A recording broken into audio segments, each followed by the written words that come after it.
earned run average, a 7.47 ERA.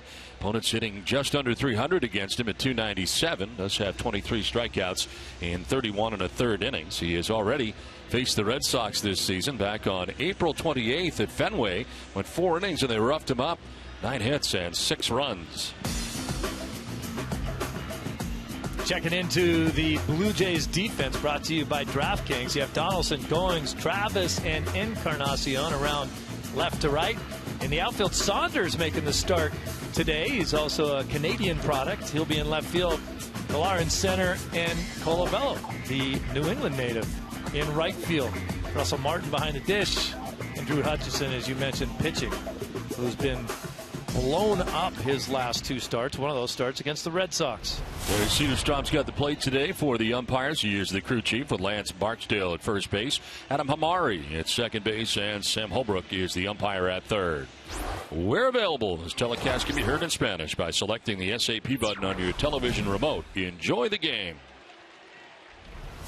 Well, the conditions today, 65 degrees with the roof open. Breeze out to right at 9 miles per hour. And the forecast, partly cloudy. There is a chance for some pop-up showers in the area. But right now, lots of sunshine for the Red Sox and Blue Jays as we play day baseball north of the border today.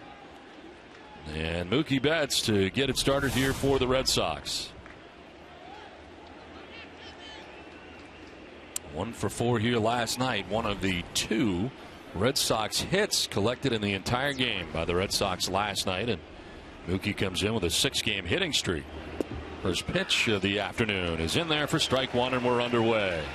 Talked to Mookie about the effort he made to try to catch that ball that was off the top of the center field wall off the bat of Jose Bautista. Said he was a little disappointed in himself that he jumped 1 step too soon, but I really think that's a product of the fact that there's no warning track out there. You can see a color differential, but there's no difference in the way it feels to the outfielders. Yeah, as an outfielder, I mean, you're running, you feel the difference between the grass and then obviously the dirt of the track. You don't here. Yeah, not at all. And let's face it, the warning track in a regular stadium isn't that much warning, too, because when you're going full speed, it's maybe 2 steps. You don't have time for that to register in your brain before you're hitting the wall, but that didn't help Mookie last night. He still got way up to try to make that play. Hutchison missing at 95 miles an hour, and the count evens at 2-2. Dustin Pedroia waiting on deck. A lot of outfielders will tell you they know they hit the warning track when they run into the wall. It's almost too late. A little too late.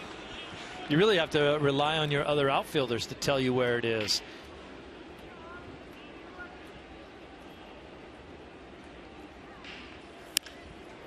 Line to short and picked in the air by Goins before it hit the artificial surface for out number 1. So Betts retired, and that takes us to Dustin Pedroia.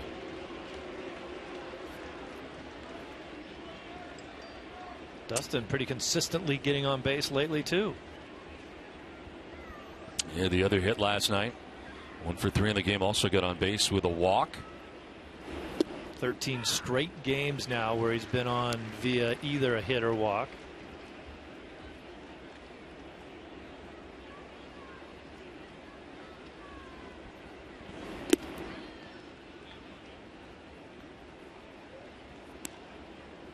Games against the Blue Jays. .327 batting average for Dustin Pedroia. Center fielder Kevin Pillar, step or 2 towards right center, and this is pulled to left in the air. Michael Saunders back onto that warning track to make the catch in front of the wall. The ball carried pretty well to left, but Saunders back there to make the catch with his 2nd out of the inning. It's time now for today's T-Mobile Game Changer performance.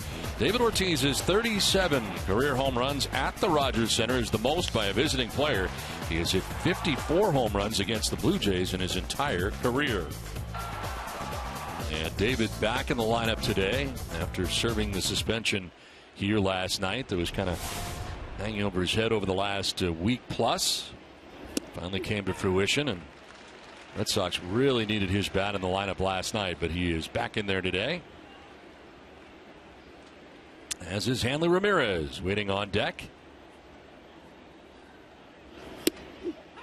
They can just build that graphic and then just change the stadium for David Ortiz, right? And the numbers, because every place we go, especially in the East, he has the most home runs and most RBIs against that franchise because he's been so productive for so many years.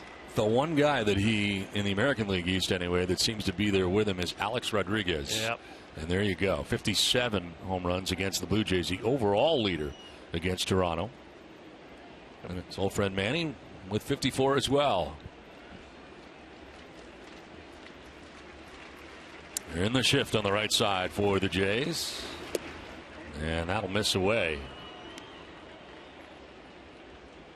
Only Josh Donaldson, third baseman, left on the left side of the infield. The outfield plays him straight up. Pretty common among major league teams. And the way they align for David, don't need to be aligned. He strikes out. First strikeout for Hutchinson. Sox go in order. Jays are coming up.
Let's take a look at the Jays starting lineup. It's brought to you by your New England Chevy dealers. Devin Travis at second base with Josh Donaldson at third. Jose Bautista is the DH. Edwin Encarnacion at first with Russell Martin doing the catching. Kevin Pillar in center. Michael Saunders in left. Chris Colabello in right. And Ryan Goins the shortstop as Joe Kelly deals with ball one. Red Sox starting pitcher presented by your local New England Audi dealers. Sixth start, 1-1 with a 5.72 ERA, 31 strikeouts. And falling behind here, 2-0. Last time out against the Blue Jays, a no decision, although he gave up 5 runs in 6 innings. He did punch out 10 in that outing. And does get a strike there. 2-1 to Travis, who has cooled off at the plate. Average down to 286. Still 7 home runs and 23 runs batted in. And a grounder softly towards third. Sandoval charging in. And just in time to get Travis at first base. And now the Red Sox defense brought to you by Southwest Airlines. Sandoval, Bogarts, Pedroia, and Napoli is your infield for today. Hanley Ramirez back out there in left field. Mookie in center. And Alan Craig shifts over to right field. And Blake Swihart is your catcher tonight with Kelly toeing the rubber. One down. Josh Donaldson climbing in the box here. Third baseman off to a very good start with his new team. Really enjoying it here in Toronto after spending the rest of his career, his previous time with the Oakland A's. And There for strike one. 309 average coming into today for Donaldson. 7 homers and 19 runs batted in.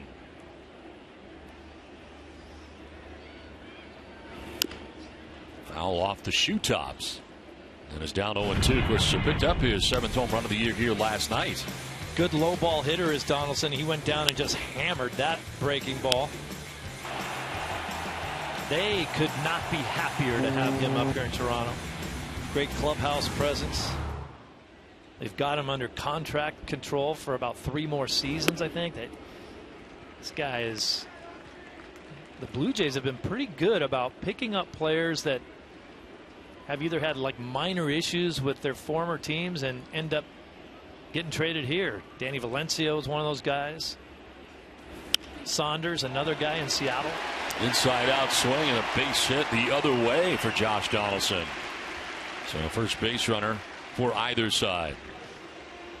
It wasn't a well publicized dispute. As you watch this replay, just kind of a jam shot, but thinking about going the other way the whole time, inside out. A lot of hits over there. So 1 out, 1 on, and that takes us to Jose Bautista. Donaldson had a little spat with Billy Beane in Oakland. Next thing you know, traded to Toronto.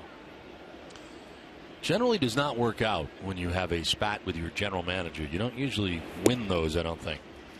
And Billy Beane's usually pretty astute in making his moves, but can't be happy about. You think this one losing. Got personal? Well, maybe a little personal, but also you're losing an outstanding player. They got some minor league pitching in that deal that may really pan out for Oakland, but this guy's a clubhouse leader, team leader, excellent bat. That was Brett Laurie in the deal, but that, I mean, he was a guy that was not well liked here, and he's nowhere near the caliber of player that Donaldson is.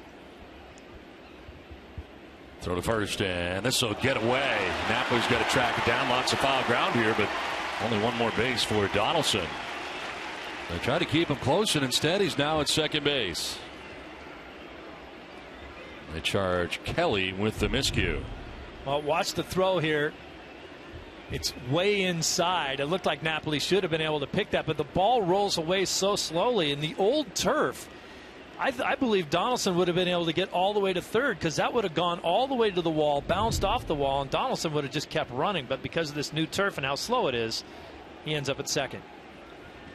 1 out, a runner at second base. Bautista's ahead 2-0, and he cranks this foul outside of third. Another pretty good find for the Blue Jays, as it turned out. You were talking about the Blue Jays being pretty good at projecting what a guy can do. Since Bautista has come here to Toronto, you talk about some impressive numbers. 54 home runs back in 2010, 43 the next year. Last year finished with 35. And he takes the breaking ball, just buckled him there for strike 2. Little jelly leg. I'll tell you what, that's easy to do. You're a right-handed hitter and you see a curveball like that from Kelly after he's throwing 96. Got to be a little leery that might be the fastball up around your lips, and then it breaks off like that. It's going to buckle you every once in a while. Coming into this start, Joe Kelly leading all Red Sox starters with a .243 opponent average.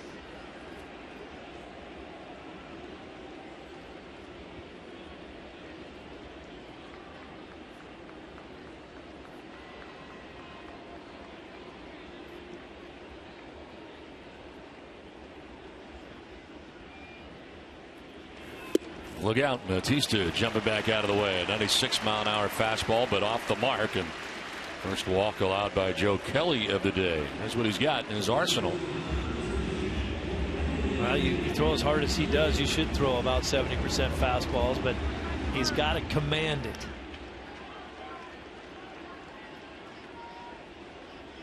Two on, one away for Edwin Encarnacion. 228, 4 homers and 15 runs batted in for Encarnacion.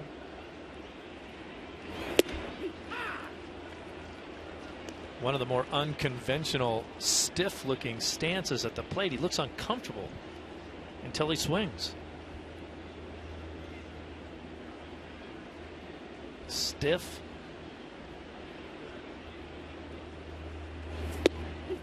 thought about it, but it's a called strike, and he's down 0-2.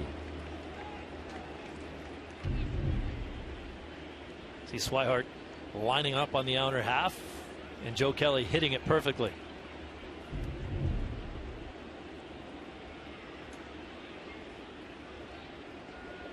They are very deep in the outfield and straight away, but in center field you never see Mookie Betts play somebody that deeply. Yeah. Generally playing relatively shallow and going back on balls, but he is way out there. I think he realized how well the ball travels here, so he wants to get back there a little bit farther.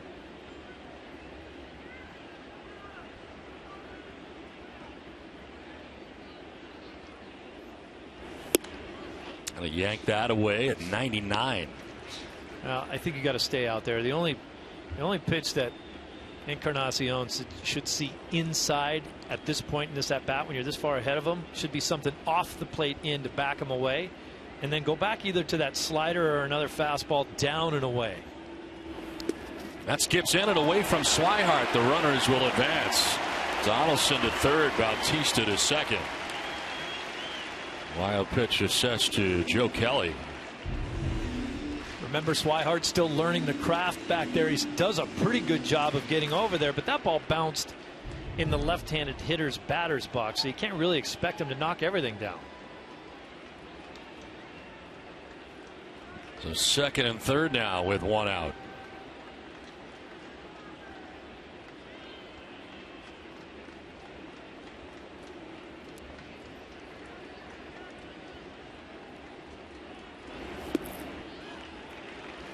Full count. Second straight batter that has had a full count here against Joe Kelly. Still think you got to stay on that outer half. Encarnacion lunging on that last pitch out in front, looking to pull something. Already the 20th pitch of this first inning for Joe Kelly coming.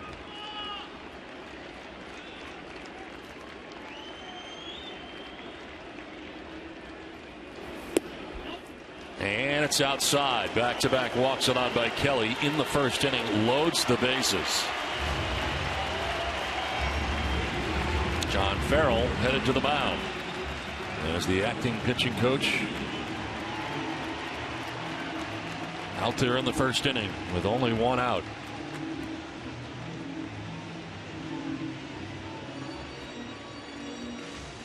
Farrell also has the opportunity, and I know he's spending most of his time talking to Joe Kelly here about what he wants, but he has the opportunity to talk defense here as far as what he wants his defenders to do here, depending on where the ball's hit. I mean, you got to turn a double play, but are you going to turn it over conventionally, or are you coming home?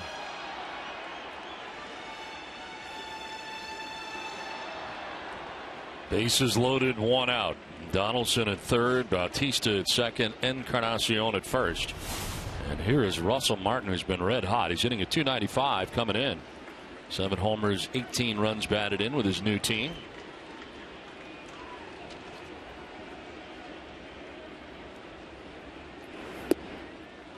Ball one. Throwing hard but missing right now is Joe Kelly. 6-game hitting streak for Martin coming in, and all he's hitting is .609 during the streak.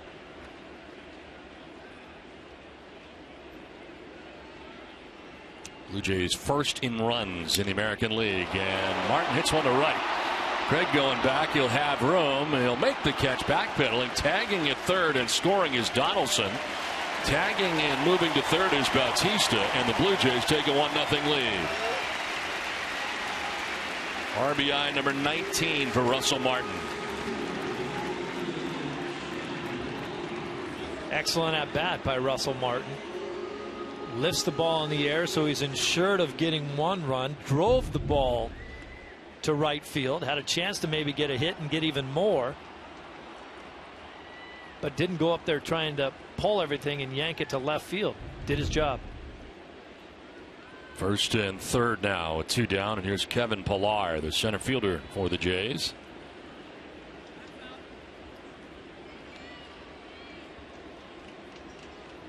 Swihart and Kelly going back and forth here as to what to throw.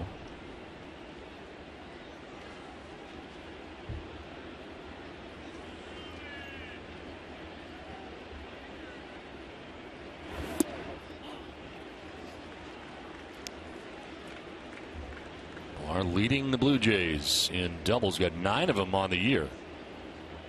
6 extra base hits in the last 11 games. And over the last 11 games, hitting at .326 coming into today. That'll be a strike. 1-1.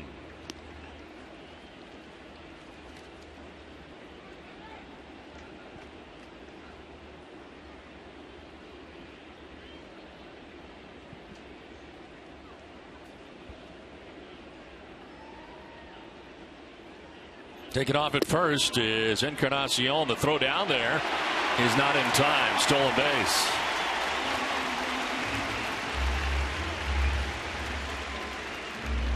So he jumps up into scoring position with the theft of second.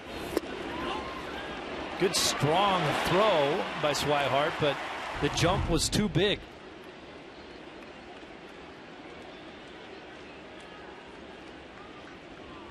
Second and third now with 2 down. And Pilar looks at ball 3.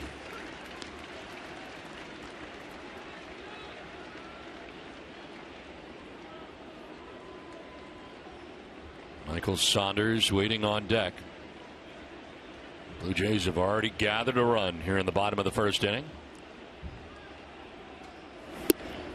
There's ball 4, and that is the 3rd free pass served up by Joe Kelly in this first inning. For Kelly, the most walks in any outing, he just equaled it. Last time he faced the Blue Jays, he walked 3, and that had been the most he has walked in any outing. He's walked 3 in the first inning.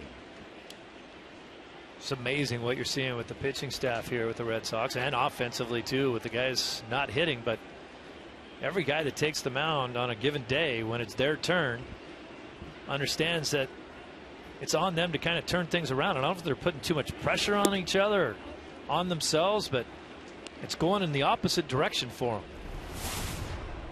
them. Michael Saunders was not in the lineup last night, back in there today. Former Mariner, 222, no homers and 3 runs batted in.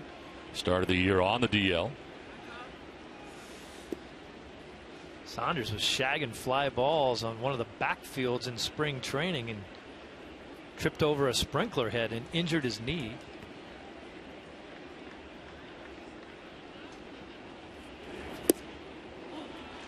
Today's Cold Hard Facts are brought to you by Frost Brewed Coors Light.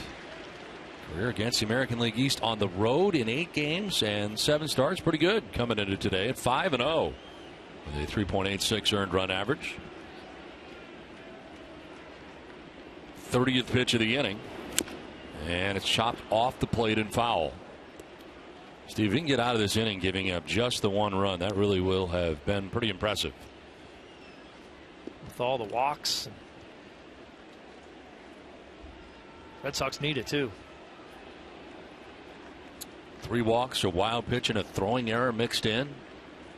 Base hit. 1 run so far for the Jays.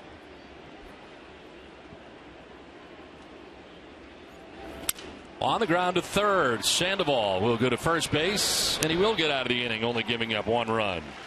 So the Blue Jays take a 1-0 lead. Could have been more.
KC and Tim Wakefield coming up.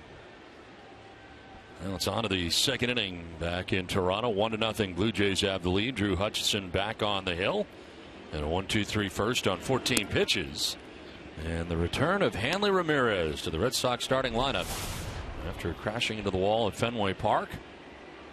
Does not need to go on the DL. Takes a few days and is back in there. Yesterday took some swings in the cages. Today took batting practice on the field and was determined it was a go today. Injury took place last Monday in the first inning of that game against the Rays. Right down the middle at 93. You don't see Hanley do that very often. 2-0 count. Fastball down the middle, and he just looked at it.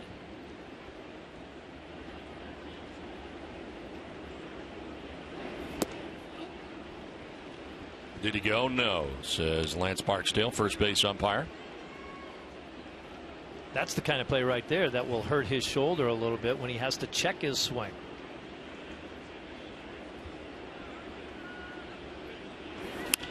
On the ground down the third baseline and backhanded by Donaldson. Throw is not going to be caught. Off the glove of Encarnacion. It's backed up by Russell Martin. But it was in the dirt and Encarnacion could not pick it. Error charge to Donaldson at third base on the throw.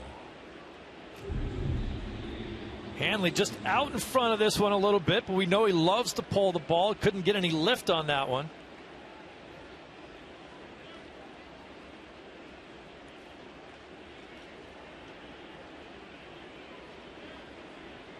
See how Donaldson just kind of babied that one over there and threw it in the dirt.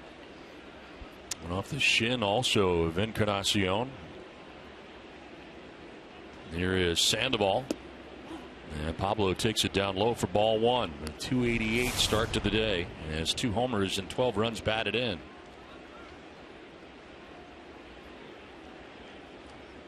Even if Hanley isn't 100% healthy, just having him in the lineup should help Ortiz and Sandoval be better players.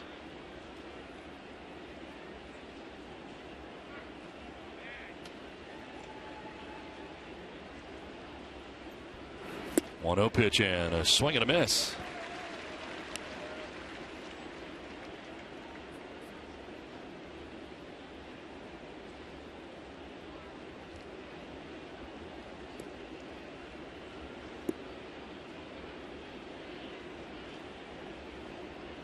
Center fielder Kevin Pillar towards the left center. Gap out there in right center. And a swing and a miss as Sandoval down 1-2. Sandoval upset with himself. Happily waiting on deck. Pablo seemed to get the offense going on the last homestand for the Red Sox. Hit .353 on the homestand, but 0 for 4 here last night. Rolled over foul, and it hangs here at 1-2.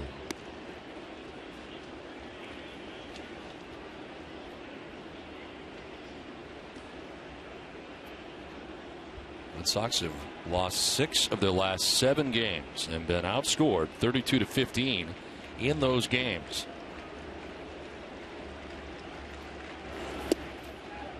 Now the scary thing for me is that they've gone 7-13 in that 22 game stretch in the East, with tomorrow being that final game of those 22 games. You got to win games in your own division, and universally thought that the East is a weak division. What happens when you go outside that? On the ground to his left, Donaldson. He'll go to second for one. On to first. It is in time. They turned the double play. Didn't look like they were going to be able to, and at first look didn't look like they got it done. We'll have to wait and see if John Farrell challenges this. He is standing outside the dugout. No doubt Ramirez was forced out at second base. See about the back end, though. We know Sandoval doesn't run that well, but it looked like he was going to get down the line in time to beat it.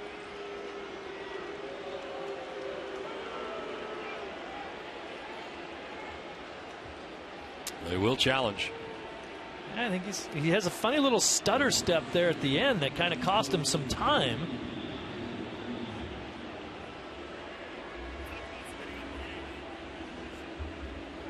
think he's still safe, though. I don't think that ball's all the way in the glove.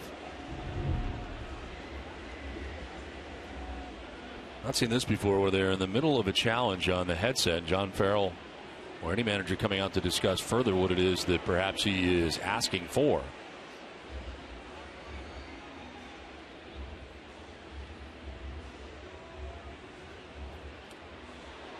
I think you can still see a lot of white. But that little stutter step right there at the end, trying to get his steps down right so that he could hit the base, definitely cost him a little bit of time.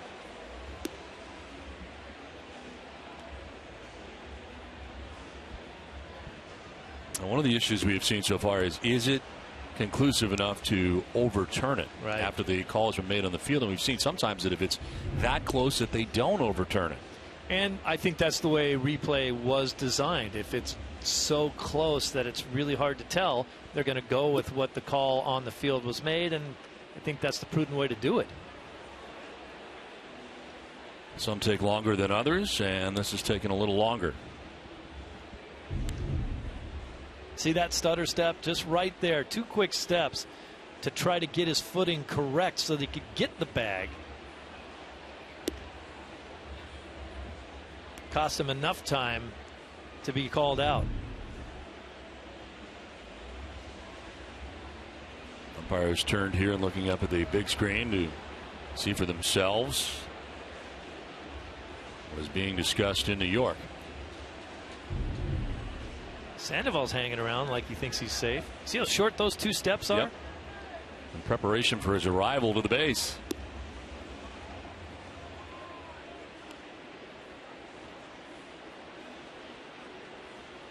That would be the call right there. If they feel like there's still enough white baseballs, it's hitting the glove, that it's not kind of wrapped up.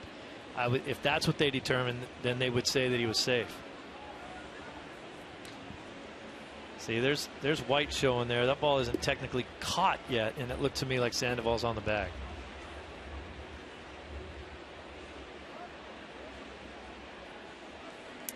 One of the longer reviews we have seen this season. Yeah.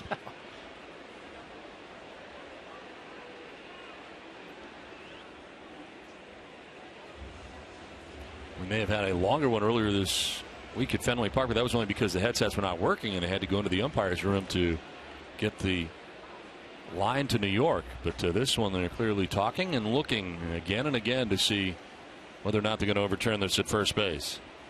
There's a view on the center field camera here at the ballpark right there that we have also seen that he looks safe. It looks like his foot is on the base before the ball is in the glove. Hutchison threw some warm-up tosses while waiting. Now he is waiting along with everybody else.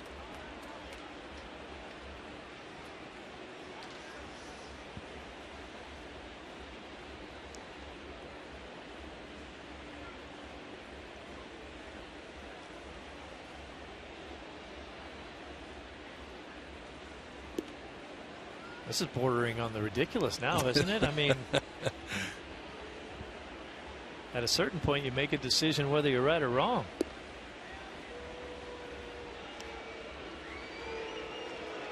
Crowd's starting to boo here now as they are not happy with the waiting.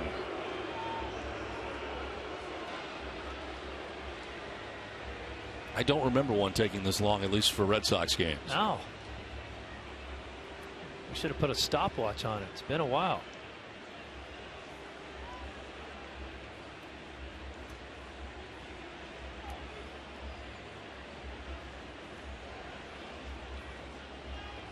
You know, I think there was a directive a few seasons ago that said, hey, we got to start getting these things right. I've never been a huge proponent of that. I like to say that baseball is a perfectly imperfect game. I think baseball fans and the players have always lived with the decisions made on the field. They get over it and they move on. But this is not what replay was designed to do. Slow the game down. It sort of flies in the face of speeding up the pace of the game. Yeah. All right, they're ready.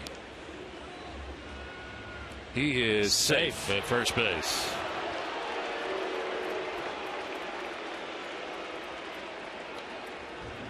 Well, it took a while, but it benefited the Red Sox there, so you'll take it.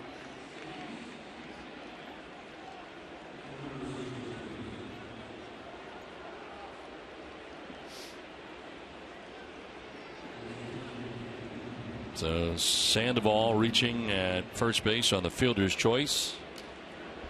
That replay took 5 minutes and 2 seconds. Mike Napoli will take strike one right down the middle there at 93 miles an hour. Just a 161 average from Mike. 2 homers and 7 runs batted in.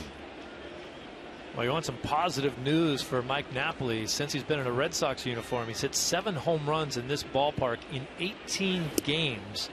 But he is lost right now. That ball was past him before he started swinging at it.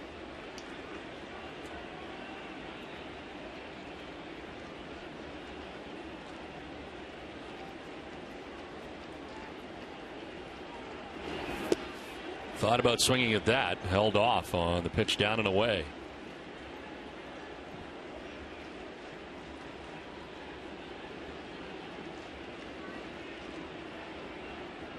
Looked to me as if John Farrell had asked for the play at second also to be checked. We'll get confirmation on that, but home plate umpire Gary Cederstrom and crew chief went safe first, the play at first, and then showed the outside. So he must have been referring to the play at second as Napoli strikes out for the second out of the inning. So I'm guessing when Farrell went back out there, he asked him to check second base on the play on Hanley Ramirez as well. Yeah, I think he definitely went out there to clarify what he was asking for. And there's no question, I think, at second base, but the Red Sox wanted to check that too while they were at it. It was quick, but he definitely was on the bag. Yeah, he started with his left foot on the bag, caught the ball, and then made his move to first. And now Alan Craig, another start today. It's in right field, and he takes strike one at the bottom of the zone.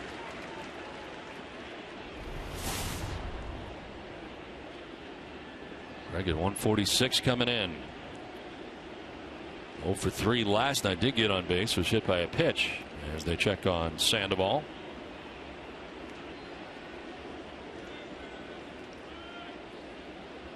Alan Craig's played now in 258 consecutive games without an error.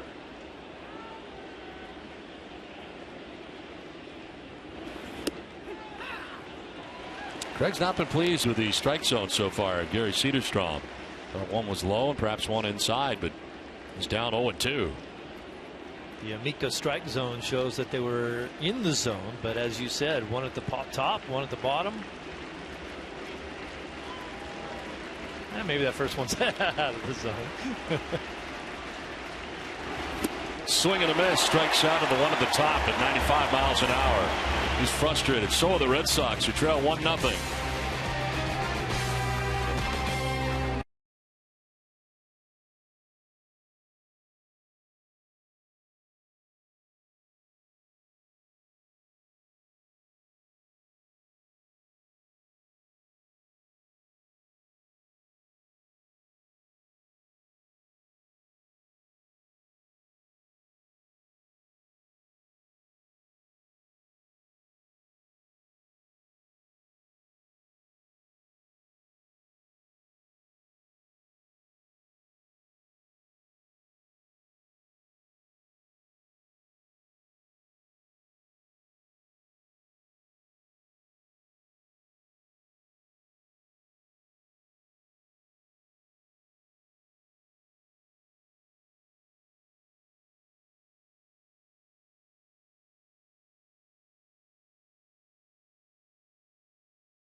Chris Colabello's season with the Jays is off to a hot start, and he had a home run last night. The Milford, Mass native told me that it's been a whirlwind, but he's really enjoying his new team.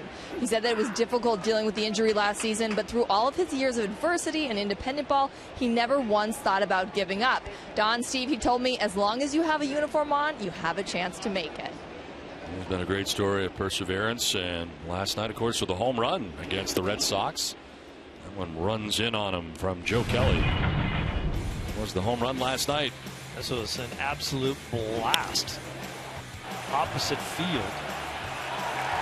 He's up there hacking too. He struck out 3 times last night because he looks like he's going up there trying to be all or nothing.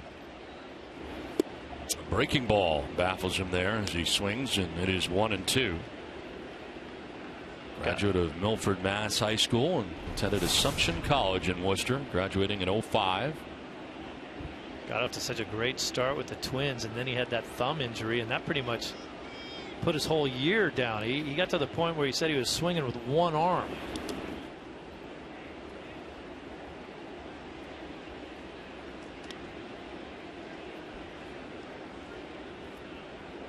He was born in Framingham, Mass. Resides in Milford, Mass. 31 years of age. Be followed by Ryan Goins and Devin Travis here in the bottom of the second inning for the Jays. Just missed.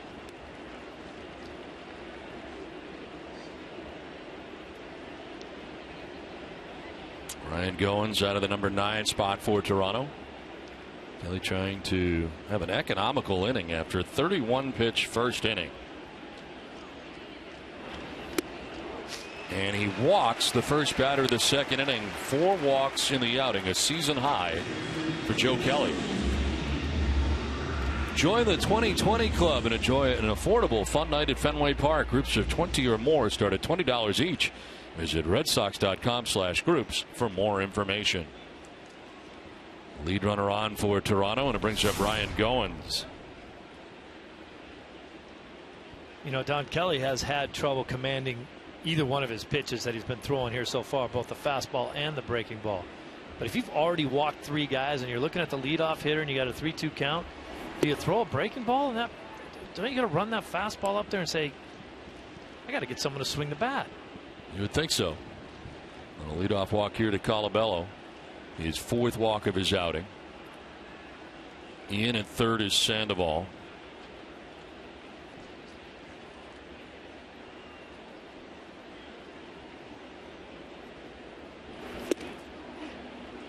And he falls behind here, 2-0.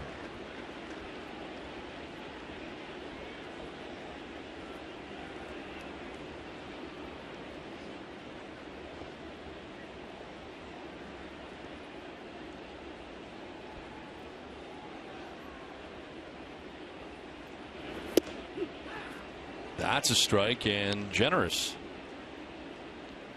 Basically the same spot that was called a ball a moment ago. 2-1.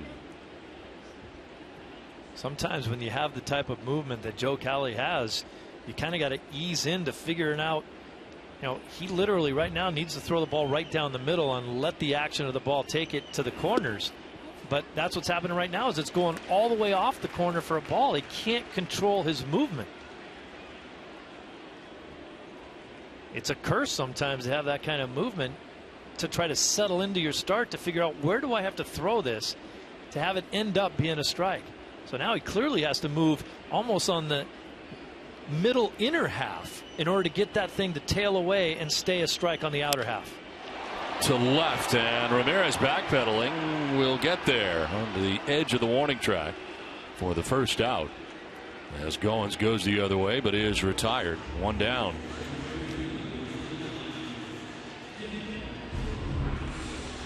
Look where Swihart is, inner half, to get that ball to end up on the outer half, and Goins goes with it nicely the other way, but Ramirez is there. 1 on, 1 out. Top of the order, Devin Travis grounded out to Pablo Sandoval at third base in the first inning. He'll take strike 1.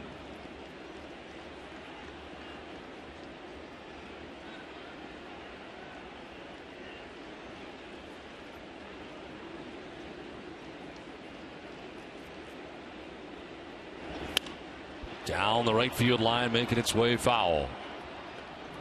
Don, this is the only stadium that I know of where almost every stadium you go into, especially if you're a guy like Mookie Betts, you go and take balls off the wall, you look at the outfield, you see the way it's going to play, you have to get your time in so you know where you are.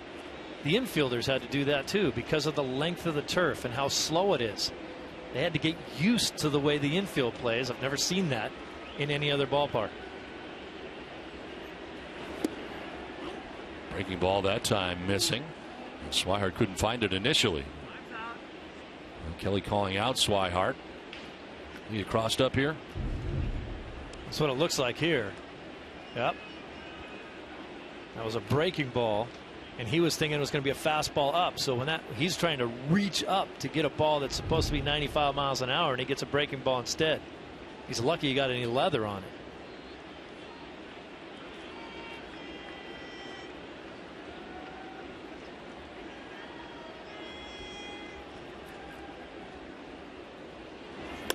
Ground ball to first base, bobbled by Napoli. He'll have only one out as he tags the bag, and spinning across the bag there was Travis. And now what are they going to say? They're going to give him first base as he interfered with. As over went Kelly, he might have been in the way.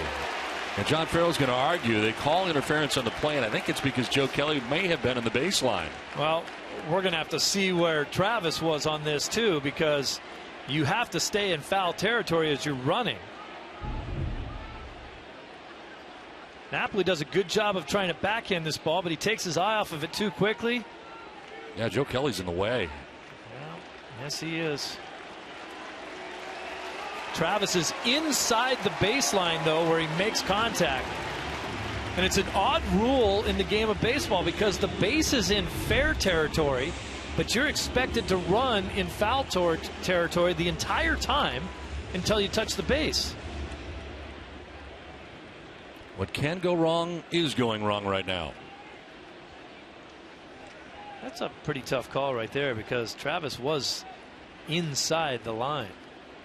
First and second, one out. Josh Donaldson, the batter. Base hit through the left side. Colabello being waved on. Hanley Ramirez's throw is off the mark, and the Blue Jays lead it 2-0. Donaldson not waiting around, jumping on that first pitch to drive in another Jays run.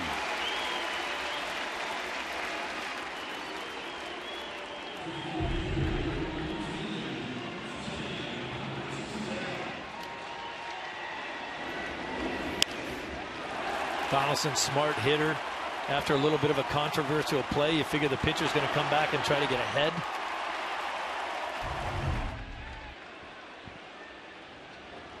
First and second, one out of the inning, and now Bautista will take ball one. He walked one of 4 walks given up by Joe Kelly today.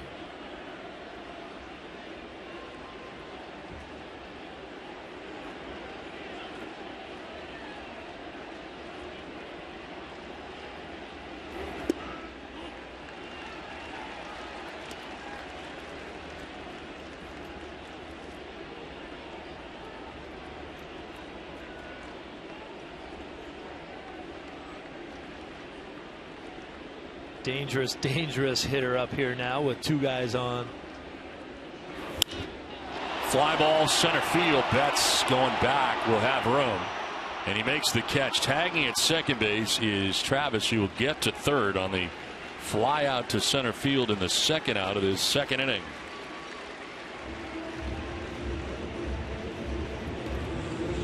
Encarnacion is next. Walk in the first inning, stole a base.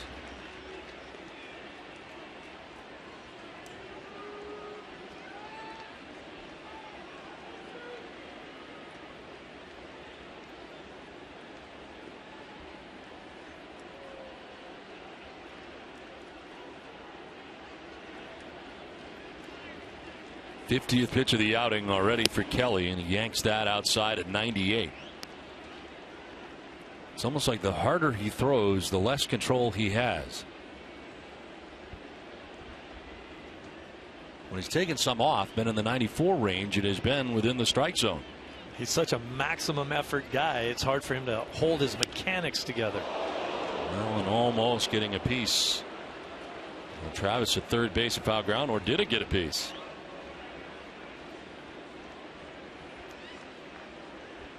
That's why you take your lead off in foul territory. If the ball hits you, you're not out. You don't want the ball to hit you.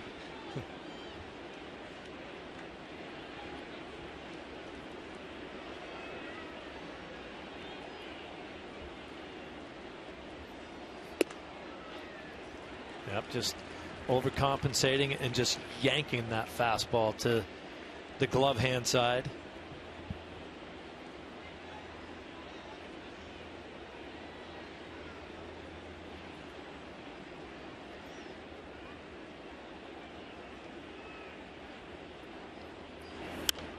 Fouled off to the right, and it'll even up now at 2-2.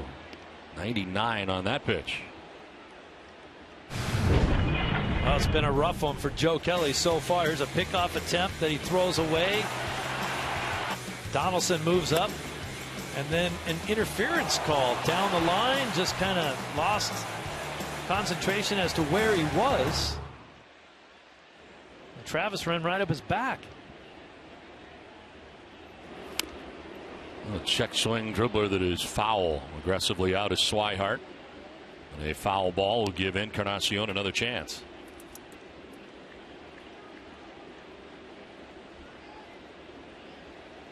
Russell Martin on deck.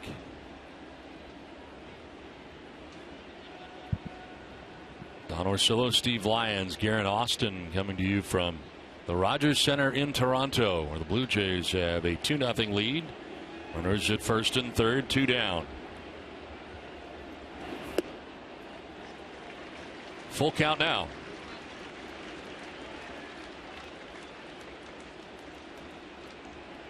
Of course, Joe Kelly is charged with an error on that call at first base, which technically is obstruction, and it is an error, so he has committed 2 errors in this game.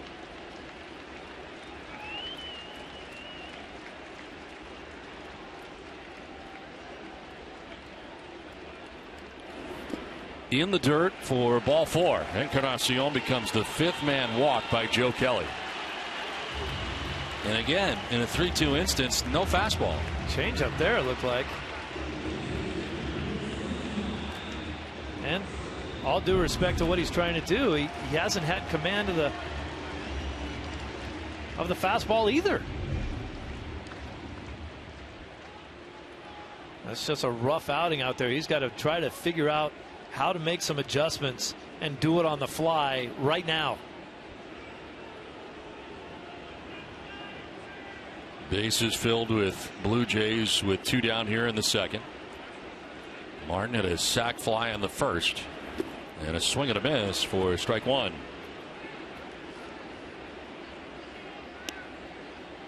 Martin comes up in nearly the exact same situation, except for this time with 2 outs. Bases loaded.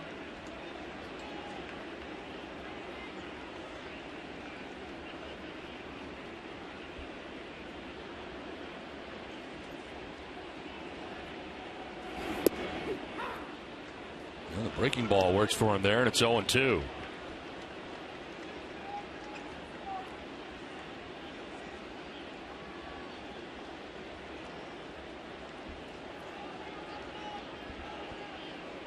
Travis at third, Donaldson at second, Encarnacion at first, with 2 outs here in the Blue Jays' second inning.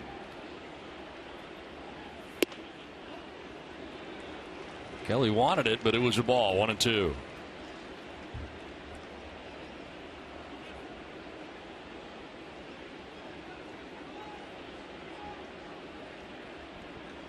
Martin, the 7th man to bat here in the second inning for the Blue Jays.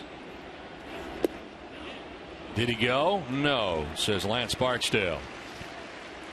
Well, I usually get a little miffed if you've got a pitcher and he's thrown 100 pitches through 5 innings. He's at 60 right now, and we're not past 2. Of those 60, 27 are strikes.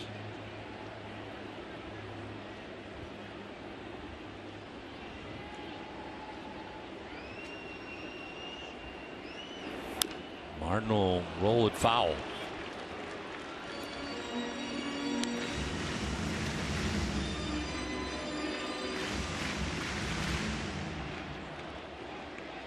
Kevin Pillar on deck for the Blue Jays.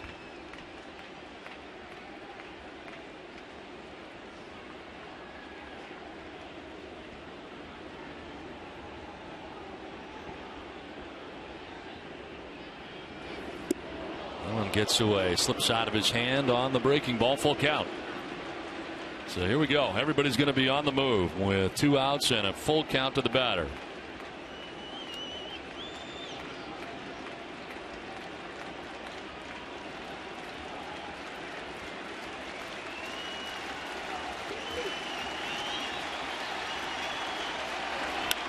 Liner foul down the right field line. Do an inventory on the bat, make sure he didn't fracture.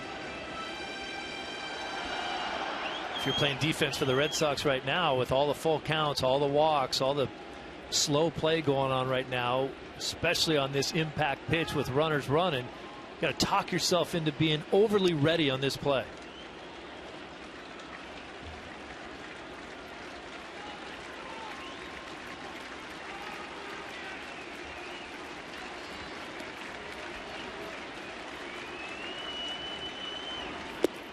Martin on a check swing. He does go.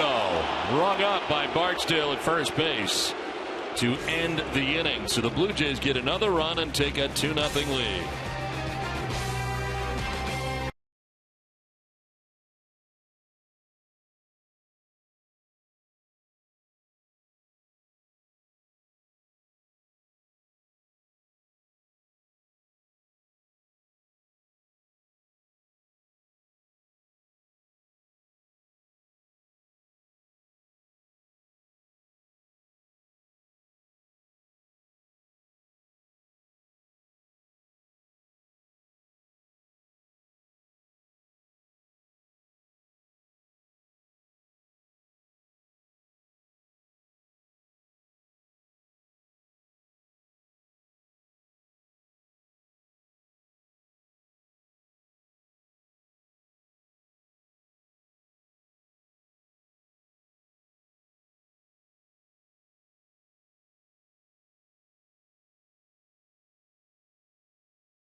Service is celebrating 13 years. Watch every out-of-market game live or on demand in True HD and over 400 mobile and connected devices. Real-time highlights, live look-ins, pitch tracking, widget, and more every night on every device. Blackout and other restrictions may apply. Visit MLB.tv for details. You saw the pitching coach and manager, John Farrell, over there talking to Joe Kelly after 2 very difficult innings, to say the least. 64 pitches thrown in 2 innings. But if you are look on the bright side type guy, it's 2-0. Yeah, absolutely. If you're looking for a silver lining somewhere in there, that's it. Joe Kelly, 64 pitches, a couple errors. Walks galore. 5 in 2 innings. 2-0. Still in it. Bogarts fouls it off to the right. You were a bloop and a blast from being tied. That's right. And obviously, when you saw that little scene right there with John Farrell talking to Joe Kelly, he now has both hats on. He's the pitching coach and the manager. But Can't remember the last time I've seen him that involved in between innings talking to his pitchers. Mainly because I guess he had a pitching coach to do it. Now he doesn't.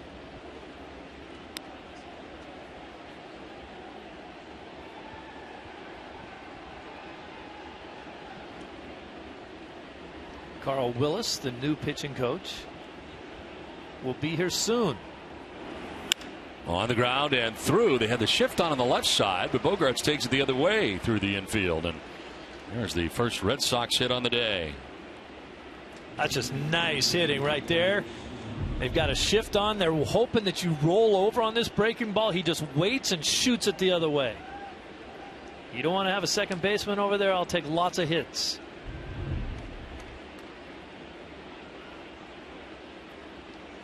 Lead runner on for the Red Sox here in the third inning. Blake Swihart off to a 2-for-18 start in his major league career.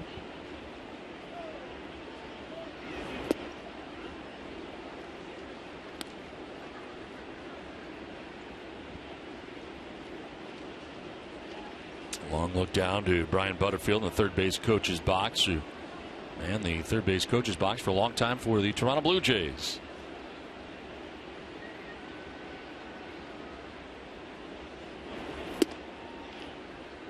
(2-0). Does he get the nice round of boos too? Like no, John Farrell. No, they like Butter. he's a hard guy not to like. That's absolutely true. One of the best coaches in the game, and was when he was here with Toronto. So well respected. A lot of years in the Yankees minor league system. As the strike called there makes it 2-1. His father was the front office with the Yankees, was he not? I believe he was. So good, and you wonder about his own aspirations to maybe manage someday, but he says he's just so happy doing what he's doing that he doesn't have time to think about it.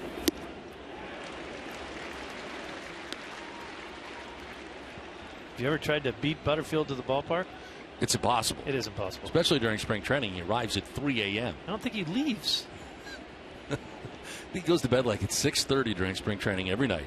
Gets the ballpark for 3, works out, and then plans that day what they're going to do at all the workout stations, especially the first couple of weeks where it's all drills.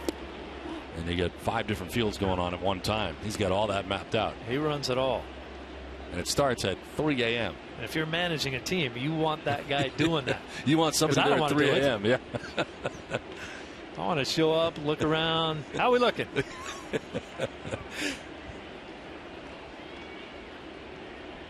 Runner goes. Swihart swings and fouls it off to the left.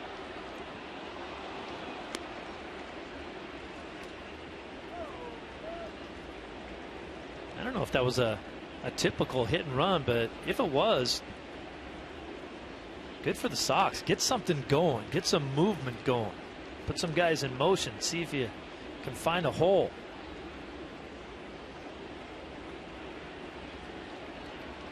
Off again. And it's fouled off again. Boston-based daily fantasy company DraftKings.com, the official daily fantasy partner of your Boston Red Sox, is giving out $300 million in cash prizes. Enter promo code NESSON to play for free. Xander Bogaerts at first base. Nobody out here in the third as Blake Swihart bats, and Encarnacion holding on Bogaerts. Running again, and a pop-up this time. Foul ground. Donaldson's got a chance, and he makes the play. Bogaerts back to first. Good amount of foul ground here in Toronto. 1 down. Well, that's a young at-bat right there. That ball ran up in the strike zone. It was a 3-2 count. It wasn't a strike, probably. This ball's up.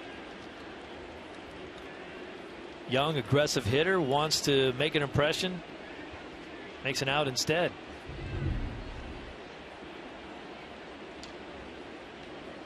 One on, one away. Top of the order now. Mookie Betts, second time through here against Hutchison.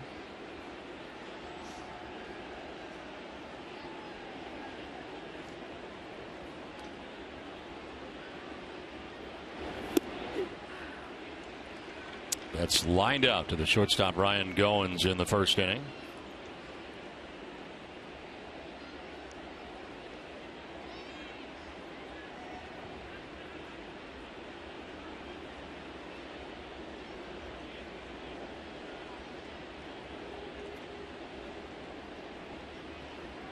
for the first, and back to the bag is Bogaerts.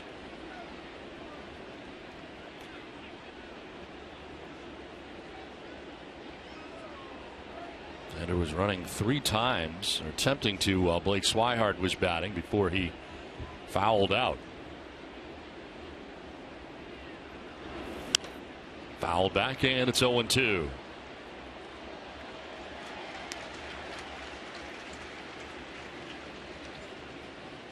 Hutchinson coming in with a record of 2-0, but a 7.47 earned run average. Got hammered his last 2 times out. They always talk about this guy. Watch for the depth of his slider. If that thing's kind of breaking straight down, he'll have a good day. If it's not, if that thing's just rolling in there, he doesn't have much else to go with it. There's a roller. Into center field, and up to second base goes Bogaerts. And that hanging right out over the plate. A hanger there, and it is 2 on, 1 away now. Says a little Dr. Jekyll and Mr. Hyde. There's the pitch we're talking about. That's a hanging slider. Mookie just staying with it. You see Mookie pull his hands in. Watch him pull his hands in right there to be able to get the bat head.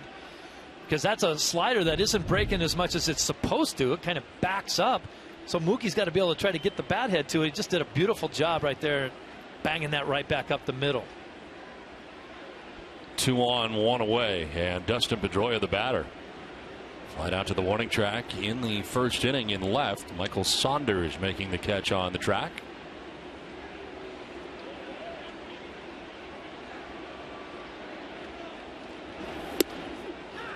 Strike called on that outside corner.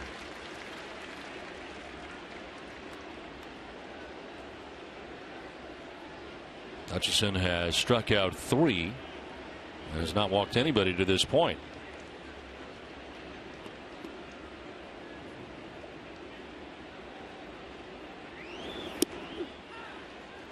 Same spot. Pedroia asking about it.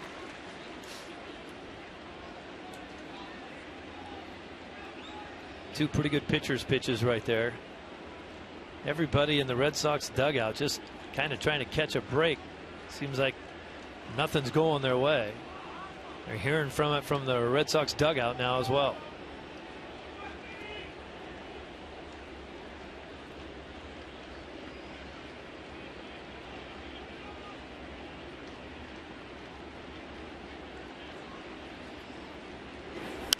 Reaches out, protects the plate, and fouls it off to the right.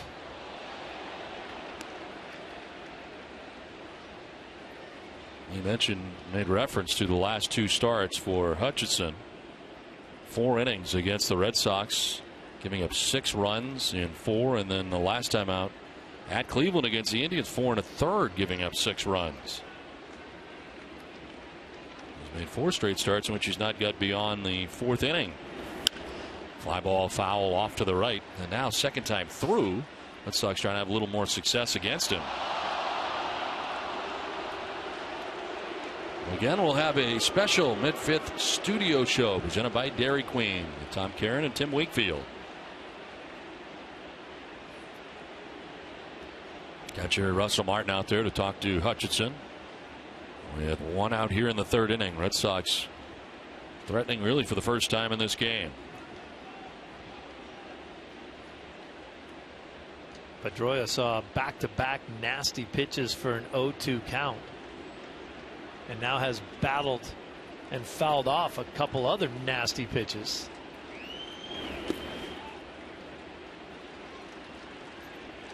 Nice play by Russell Martin, gliding to his right.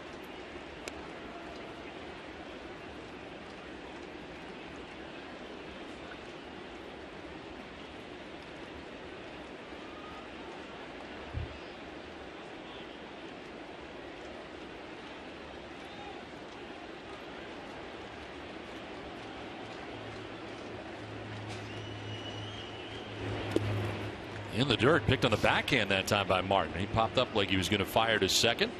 Bogaerts had a pretty big secondary lead, but able to get back to the bag without a throw. This is the kind of play that gets Russell Martin in trouble. Guys on base, you got to get out there and get on your knees and get in front of that. There's only one Johnny Bench. Trying to pick a ball like that, it skips off your glove. You end up with second and third, and we saw that in Boston in the series against the Jays, where a couple balls got past him when Sanchez was pitching. Swing and a miss. Pedroia strikes out for the second out of the third inning. It's strikeout number 4 for Hutchison. 2 down.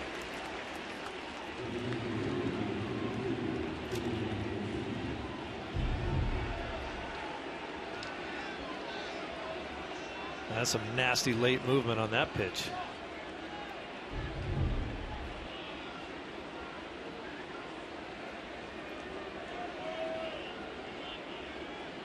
Well, he has got the attention of Gary Cederstrom looking in at the dugout. Dustin's got to be careful. Yep. He's not happy about the first 2 pitches that were called strikes on him.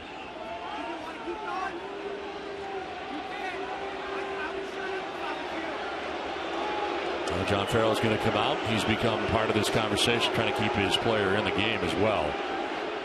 Cederstrom lifting up the mask and going back at Pedroia.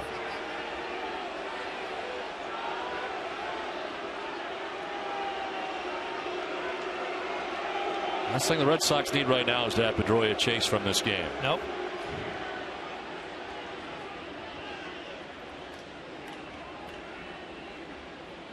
Farrell did a good job of getting out there in time to keep him in the game. Swing and a miss for Ortiz.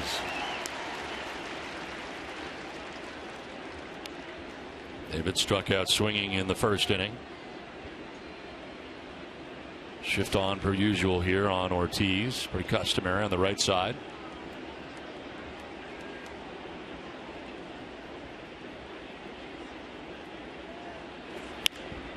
A little bloop to shallow left. Saunders coming in to make the running catch and to end the inning. Nice job by Saunders into the slide on the artificial surface. Red Sox strand a pair and trail 2-0.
Station behind Section 12 on the lower concourse.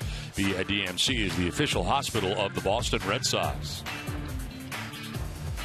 Bottom of the third inning, and Kevin Pillar leading it off for the Blue Jays, who possess a 2-0 advantage. Pillar walked in the first, one of 5 walks allowed by Joe Kelly through the first 2. On the ground to first base, off a seam, it kicks to Napoli, who tags the bag for the first out of the inning. Quick outs would be good. One down coming up for Michael Saunders. Made a nice play on a flare to left field off the bat of David Ortiz. Had to race in to make that catch. Into a slide to grab it. Red Sox stranded a pair. Now Saunders at the plate for the second time today. Grounded out to third base in the first inning. Saunders, one of a few Canadians on this team. He's from Victoria, BC. Here's the catch he made. Sliding through the turf. Rooster tailing through there.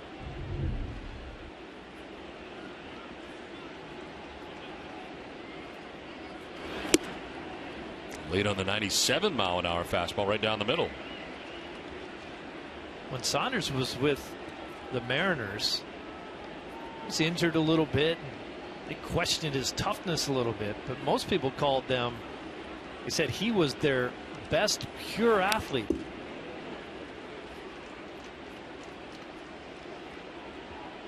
Represented Team Canada, 2008 Beijing Summer Olympics.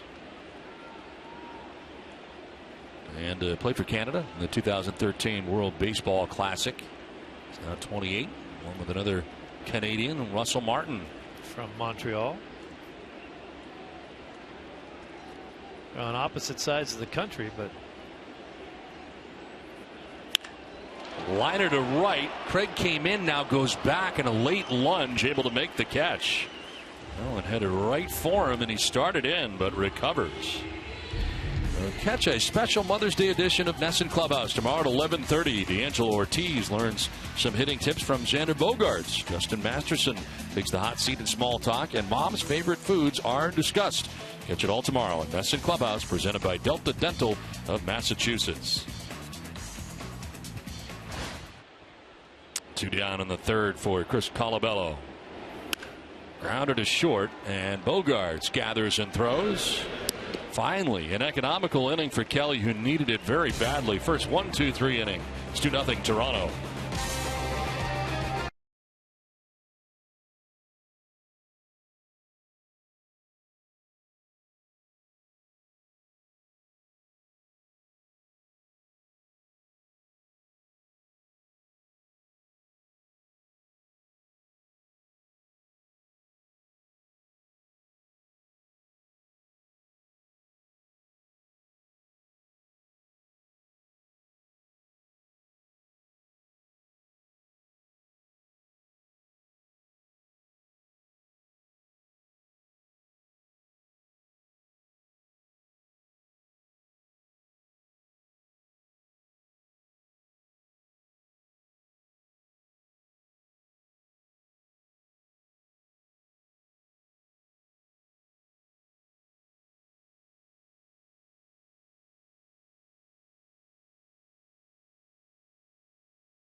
Bankers are for you days, nights, and doubleheaders.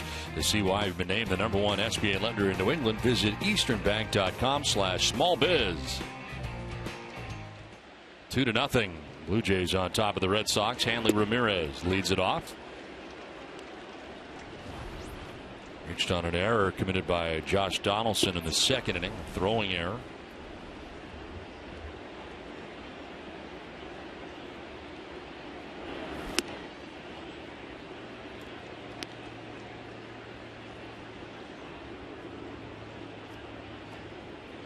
Ramirez, Sandoval, and Napoli to face Hutchison here in the fourth. 4 strikeouts for Hutchison. No walks. He's allowed 2 hits, both of them coming in the third inning.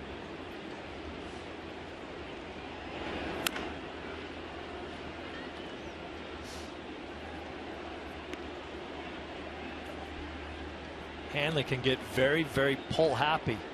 Saw him ground out in his first at bat to the third baseman. You see him pull that ball foul on a ball down and away from him. He's such a tremendous hitter, and he will pull balls into the left field seats. But generally, when he's thinking a little bit more up the middle, he's a better hitter. Strikes out looking. He knew it. Takes with him the 5th strikeout for Hutchison. Here's the at bat by Edie that he was so upset about. First 2 pitches. Watch this. Fastball away. Gets called a strike. Fastball away. Another strike. He's down in the count 0-2.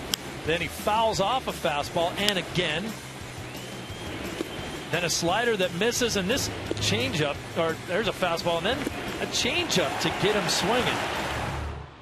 Obviously, Petey upset with himself about that at bat. Didn't like the calls that he saw. But he's also 3 for 28 with runners in scoring position this year, and that's why the frustration has built up. Elevated fastball. Sandoval chasing.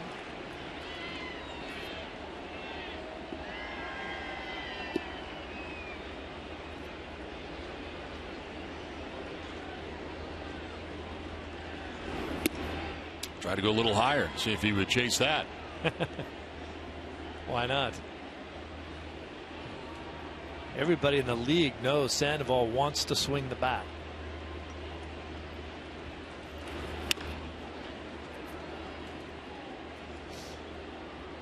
Reached on a fielder's choice in the second inning. Getting his second look at Drew Hutchison today. With Mike Napoli waiting on deck.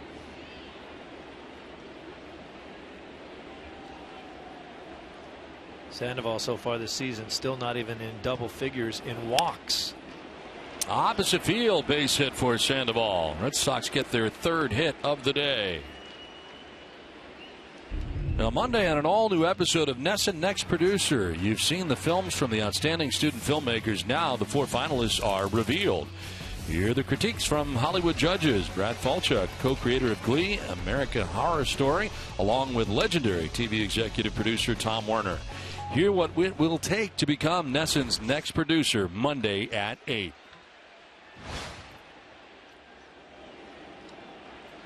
That always amazed me that the same guy can be the executive producer of Glee and American Horror Story. Down the right field line and into the corner here for Napoli. Sandoval headed for third where he'll be stopped. Napoli goes in standing with a double. And it's second and third with 1 out. Napoli with a show of relief right there, and this is what I think he needs to do more of. Take the ball the other way, sit back there a little bit longer and drive the ball to the opposite field. That'll get him going again. He's been so big lately that he's just kind of pulling himself off the barrel of the bat. Thank you.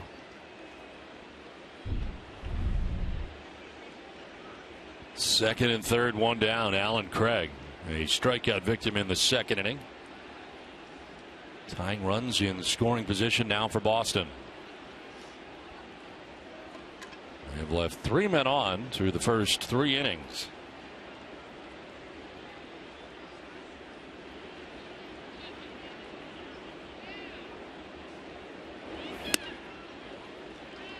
There's no question that Red Sox fans have seen a different Alan Craig than what his career numbers have been when he was in St. Louis. But in his career, he's a .330 hitter in the month of May. It's been a struggle in a Red Sox uniform and in the month of May so far, but we'll see if that changes.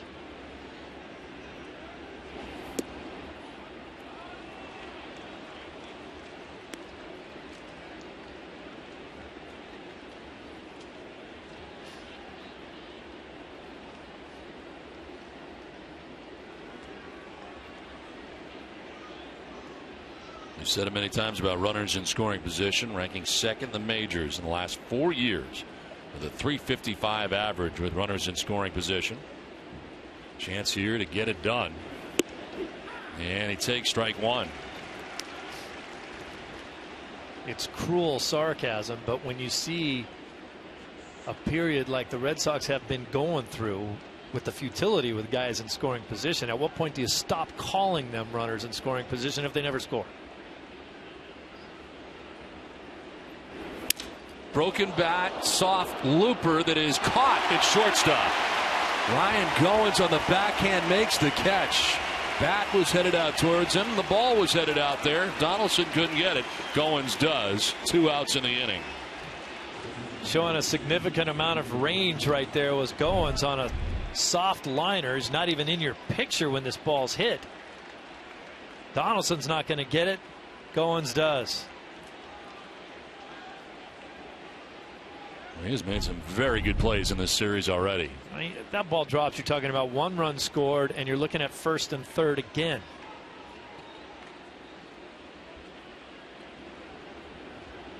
So 2 down. Here is Xander Bogaerts. Bogaerts single to right in the 3rd inning. There's 1 of 4 Boston hits now off Drew Hutchison.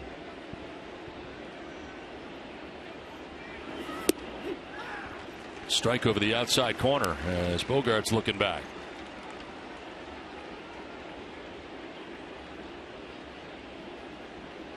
Sandoval at 3rd, Napoli at 2nd.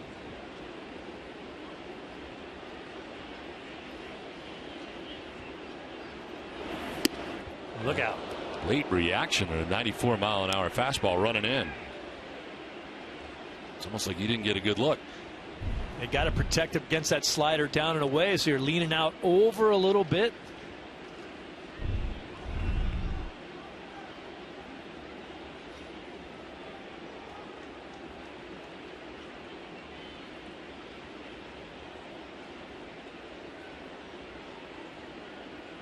They busted him in. Now they're going down and away. Semi-predictable, but not tantalizing enough. 2-1.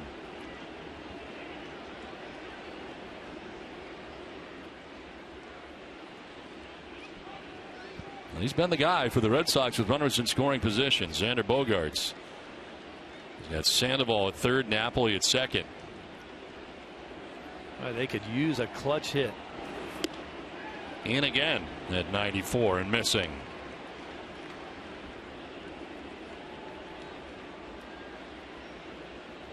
With Blake Swihart, number 9 man, waiting on deck.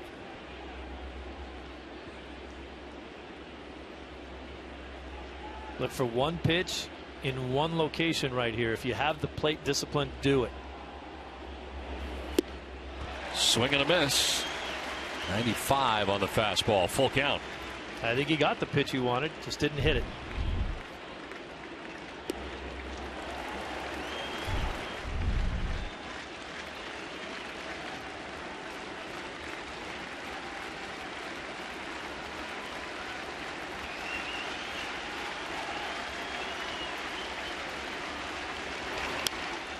Foul, back it out of play.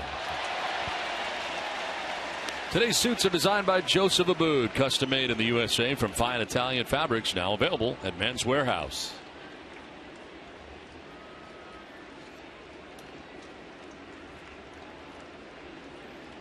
Second and third, 2 down. Xander Bogaerts with a full count.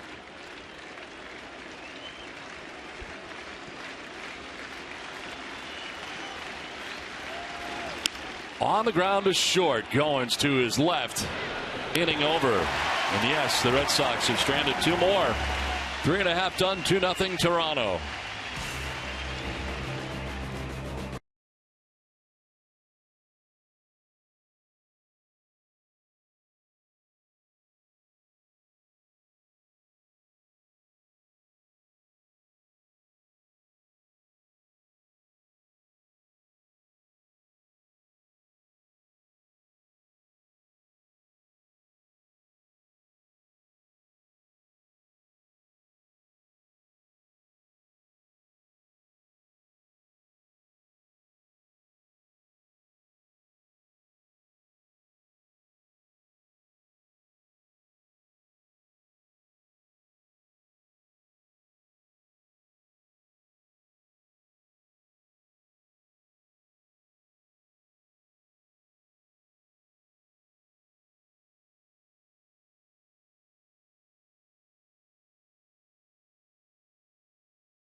Eastern Bank will be sharing business tips, stories of inspiration, and other ways to make every day a big day for your small business. Celebrate with us at easternbank.com/smallbiz. 2-0 Blue Jays on top. It's on to the bottom of the fourth inning. Joe Kelly had a 7-pitch third inning, much needed. 1-2-3 at that. And he deals with 9-1-2 for the Jays here in the fourth inning. Ryan Goins with Sandoval in at third. And a foul off to the left. Goins flat out to the warning track, taking it the other way back in the second inning, but Hanley Ramirez was back there to make the catch.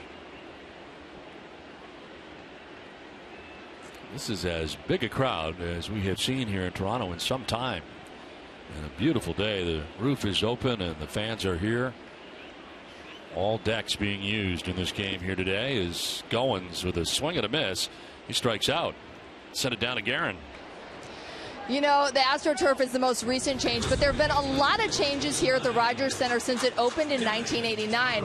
I spoke to the Vice President of Communications, Jay Stenhouse, and he told me that where the video board is now, there used to be all windows and a restaurant. There also used to be a Hard Rock Cafe in here and the world's largest McDonald's. Recent upgrades have included padded seats as well as painting everything blue. Now, Steve, what happened to the window that you bought? Yeah. Well, and that Windows restaurant out there in center field underneath the big scoreboard there, it used to be floor to ceiling windows out there. They said it was bulletproof glass. So in our first trip in as a member of the White Sox, I fired a ball off the window and broke one of them. And they made me pay $1,200 to fix it. Why would you do that? All the people in the restaurant were saying, hey, throw a ball up here. And it was our first trip in. Remember Lloyd Mosby? I mean, this was like the eighth wonder of the world when they built this place. Lloyd Mosby said it's like playing baseball in a shopping mall.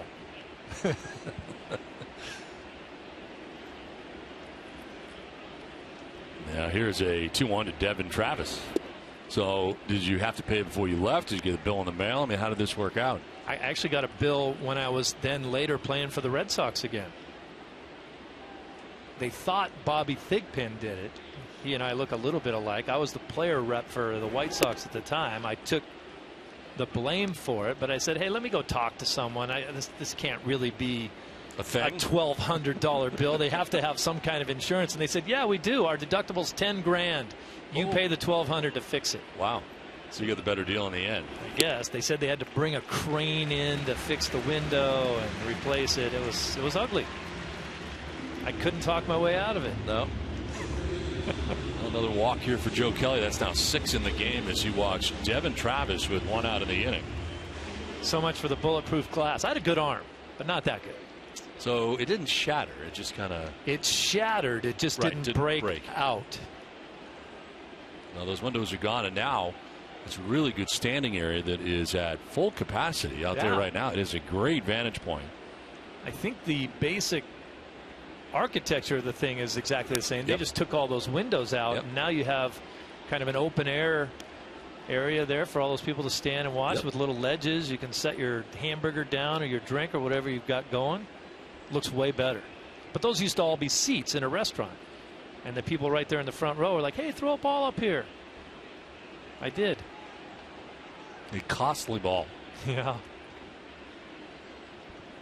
And Josh Donaldson batting here with 1 out, 1 on. He has 2 hits in the game. And this one goes off the umpire. Gary Cedarstrom taking the brunt of that foul ball. Was that the ball or Donaldson's bat that hit Cedarstrom? Donaldson had a huge backswing. Big follow through. Oh, it's the ball, but you see that big follow through. You don't want to get hit with that.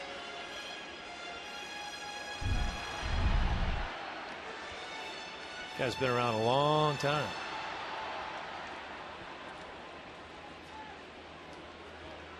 Good to go here. 1-2 the count to Josh Donaldson with 1 out, 1 on. Good size lead at first for Travis. And a fly ball to right field. Craig started back, now comes in. and makes the catch for the second out of the inning. CVS Pharmacy is proud to support the American Lung Association Lung Force campaign to make lung cancer a public health priority. From May 3rd to the 23rd, you can make a donation to support lung cancer research at the register at all CVS Pharmacy locations. CVS Pharmacy, the official pharmacy of the Boston Red Sox. 2 outs with Devin Travis at first base and Jose Bautista. Walk in the first, fly down to center in the second inning.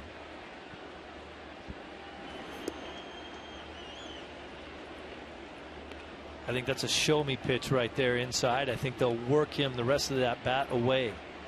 You got to make Bautista beat you to the opposite field if he's going to do it. He's got massive power pulling the ball.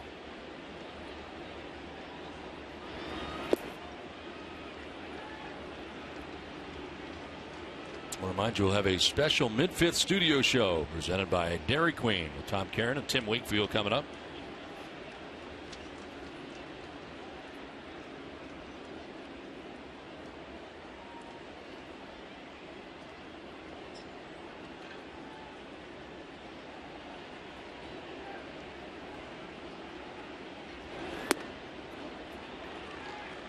Kelly wanted that a little bit high as he falls behind 3-0.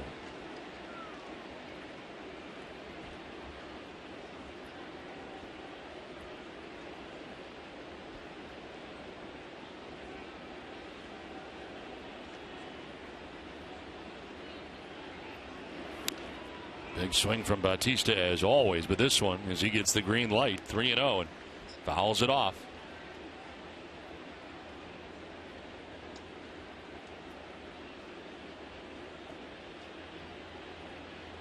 You look at Bautista and Encarnacion, you expect them to lead in home runs.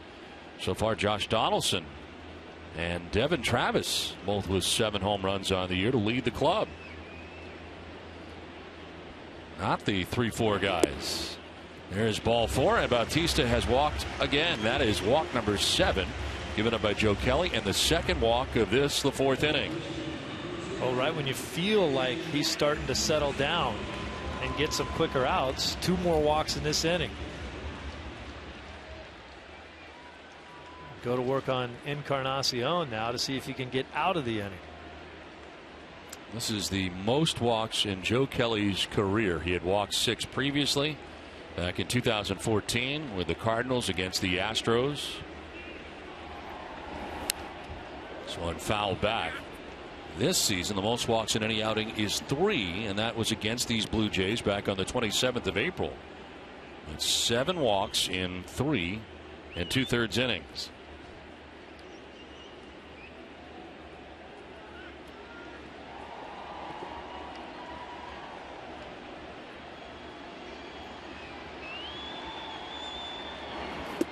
Tried to hold up, but it is called a strike anyway. 0-2.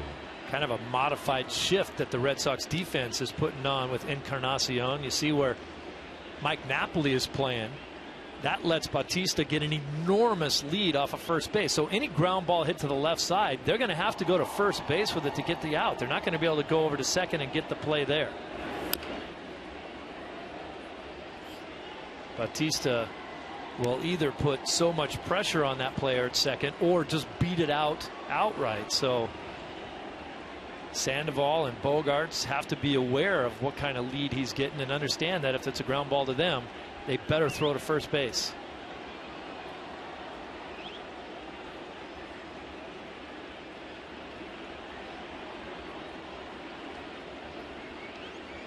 Runners go. The pitch is low and no throw. A double steal.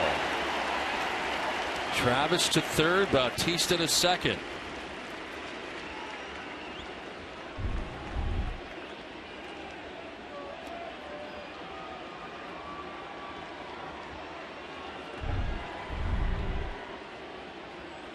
That is now 3 stolen bases in this game for Toronto, and 2 at scoring position. Encarnacion deep and far to left, and this will be a 3-run job. 5th home run of the year for Encarnacion, and the Blue Jays jump out to a 5-0 lead. Just a matter of time before the walks are going to come back to haunt him.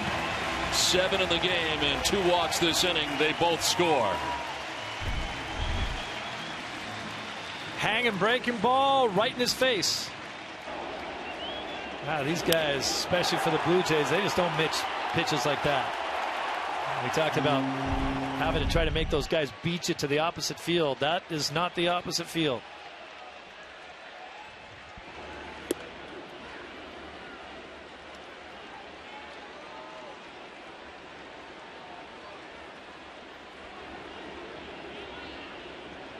Now Russell Martin, sac fly in the first, struck out swinging in the second inning.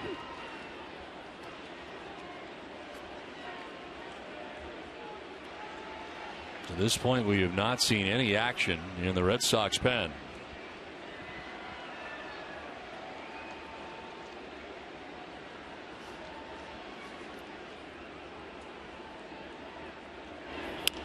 Back to Kelly. He'll run a bit and toss to first for the out that ends the inning, but the damage done. Encarnacion with a 3-run home run. Jays have a 5-0 lead.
Tiant bobblehead night at Fenway Park. All fans in attendance will receive a free Louis Tiant bobblehead presented by Granite City Electric.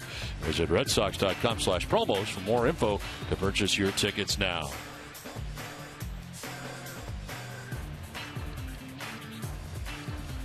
Umpires getting together here. The home plate umpire, Gary Cederstrom, and I'm not sure if he is still ailing from the foul tip that got him in the mask. Well, when that ball fouled off his mask, part of the padding in the back of the mask, in the back headpiece, fell off, and he was trying to adjust that after he took that foul shot to the noggin. And I don't know if it's ever really. So he's okay, but his mask may not be. Is what you're saying. Those masks are designed to kind of dissipate the direct blow that you get. It's still amazing to me how some guys prefer the hockey style mask like that. And then some catchers still are wearing the old style. I think Swihart's wearing the old style mask. So is Martin. Blake Swihart leading it off here in the 5th inning. Fouled out to Josh Donaldson, the third baseman in the 3rd. Sliced foul, 0-2. So Hutchison, who the trouble inning this year has been the 5th inning. We'll see how he does here. Now 80 pitches deep in his outing. He's worked in and out of trouble with the Red Sox leaving 5 men on through the first 4 innings. Well, we've witnessed how bad the Red Sox offense has been lately. Not just in the month of May, but even leading up to that. sometimes you tip your hat to the pitcher and say, man, this guy just outdueled us today. But here's a guy who's gotten absolutely bombed in his last 2 starts. In fact, one of them against the Red Sox. So I'm not so willing to go out on a limb and give Hutchinson credit for being really, really good today. I'm saying that the Red Sox offense is continuing to struggle.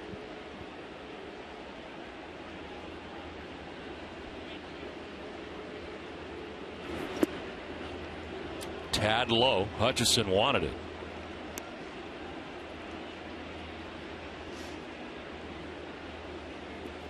He's not walked anybody and struck out 5 through the first 4 innings. Chopped off the plate, foul.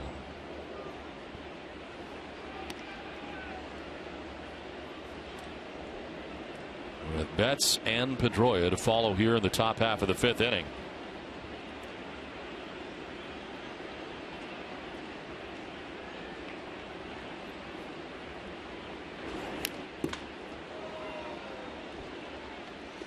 A reminder, we'll have a special mid-5th inning studio show presented by Dairy Queen. Tom Caron and Tim Wakefield to be along at the end of this half inning.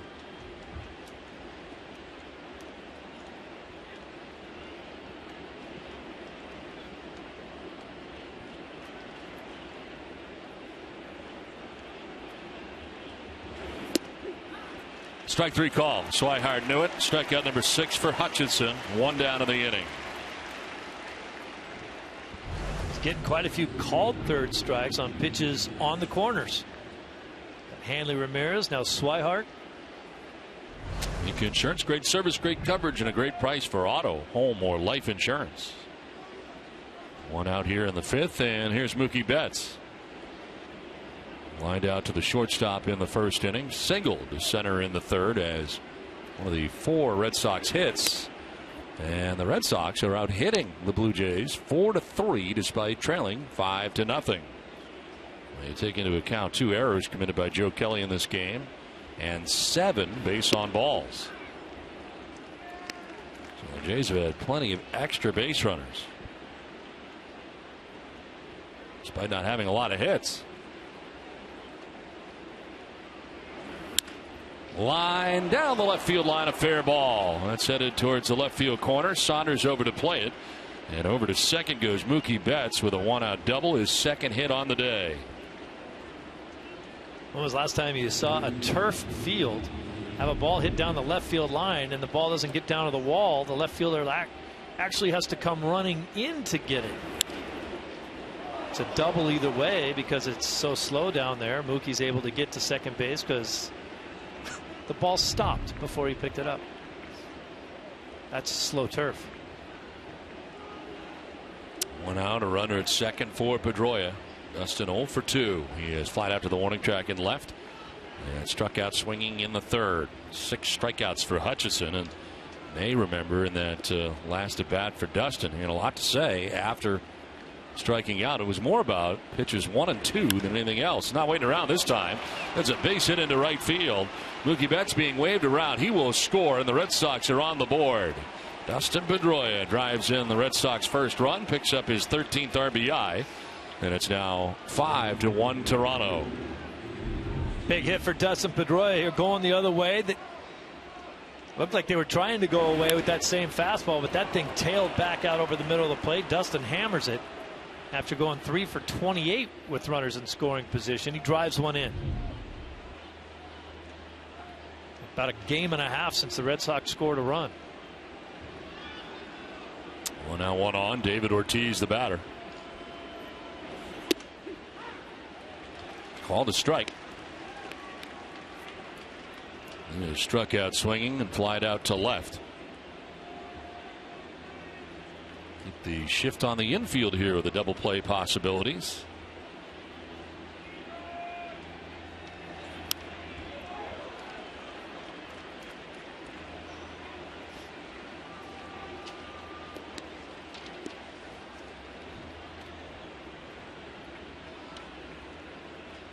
I think the optimism around this offense when this season started was that this team would never be out of a game 5-1 in the 5th inning. You still had a chance to come back and score some runs. There's a pop-up foul off third, but because of the shift, Donaldson was way over, and he's not going to get there as a result. If he's in his normal spot at third base, he would get to that, but he swung over towards second base in the shift. You see where Donaldson is, way at the top of your screen. No chance of getting over here. You remember, he's your third baseman. It's an easy pop-up if they're playing normally. So David Ortiz says that generally the shift will take 35 to 40 hits away from him. It gave him an opportunity to get one back right here.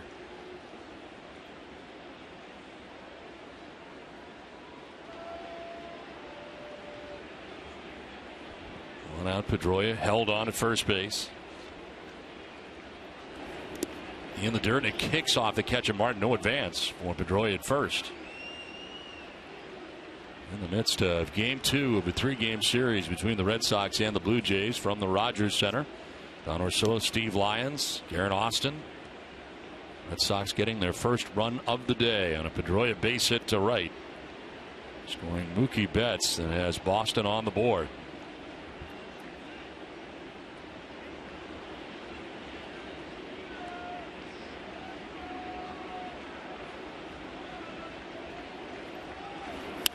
Other way for Ortiz and a base hit. So much for the shift there. He'll just go with it to left field, and Pedroia takes second on Ortiz's first hit of the day. I love it. You've got to take that sometimes if you're David Ortiz with all the guys on the right side of the field.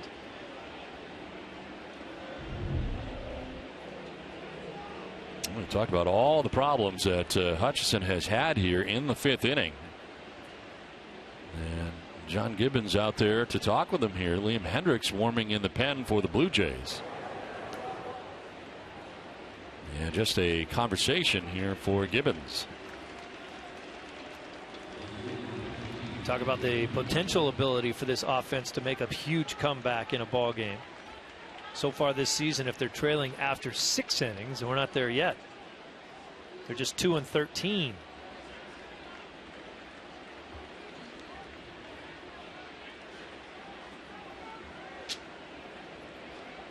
Hanley Ramirez reached on an error in the 2nd inning committed by Donaldson at 3rd and struck out looking in the 4th. One of 6 strikeouts today for Drew Hutchison.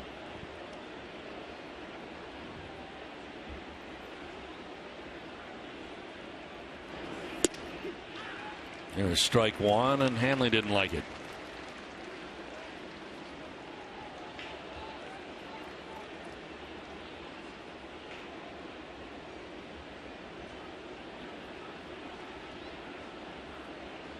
Sandoval on deck with 1 out here in the 5th. Ramirez, who has 10 home runs on the year. It's a fly ball to right field, playable for Colabello.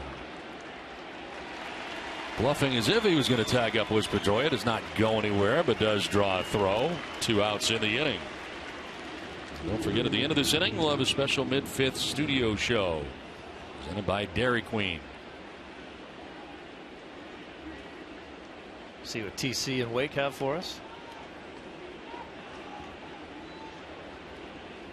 2 down, 2 on, and Pablo Sandoval. Fielder's choice in the 2nd, then single to left in the 4th inning.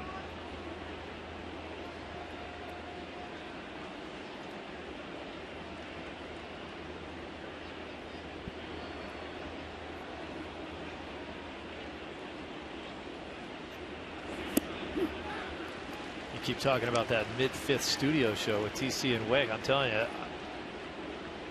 keep talking about Dairy Queen. I'm going to want a peanut butter parfait here really soon. I'm getting hungry, man.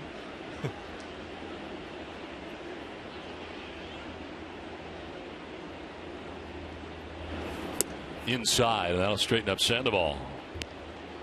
The pitching line for Drew Hutchison is brought to you by your Eastern Lexus dealers. 4 2/3, 7 hits, just the 1 run. It comes in this inning. And 3 of those 7 hits have come in this inning. No walks, 6 Ks. Pitch number 100 is just going to miss. Hutchison want to know where that was. Now, Joe Kelly certainly has had his own set of problems, but this is what I talked about before. You got 100 pitches in this game, and you're not through the 5th inning.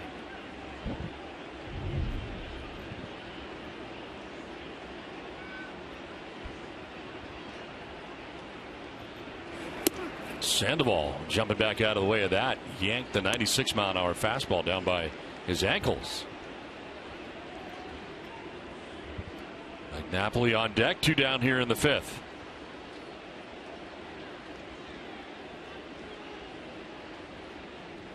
You see a nice gap double right here. This one will get away on ball 4, and the first base goes Sandoval. That is the first walk given up by Hutchison, and the bases are now loaded for Mike Napoli. You know, in that situation with Sandoval up, a lot of people at home, I think, are like, oh, hit a home run. I really don't like home runs unless it ties your game for you in a situation like this, because it kind of you have to start your rally all over. You hit a double, 2 guys score, you still have the pitcher in trouble, you keep him in your stretch. Now I want to see a home run. You get yourself into slam range. Home run now ties the ball game, and Napoli has a history of hitting home runs in this ballpark. 7 of them in 18 games as a member of the Red Sox here at Rogers Center. Napoli today has struck out swinging and doubled. His double was down the right field line. It's Pedroia, Ortiz, and Sandoval taking up the bases.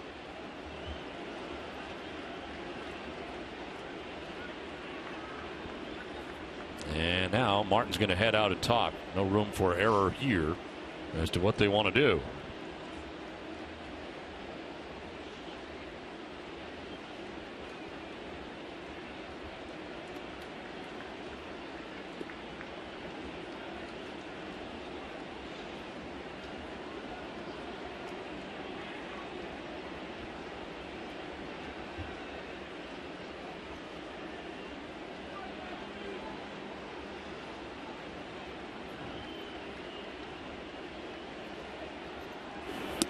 In the dirt, and Martin to the backhand to keep that from the backstop.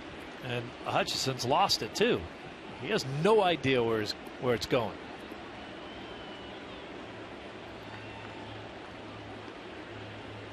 And Hendricks still warming up for John Gibbons in the bullpen for the Jays.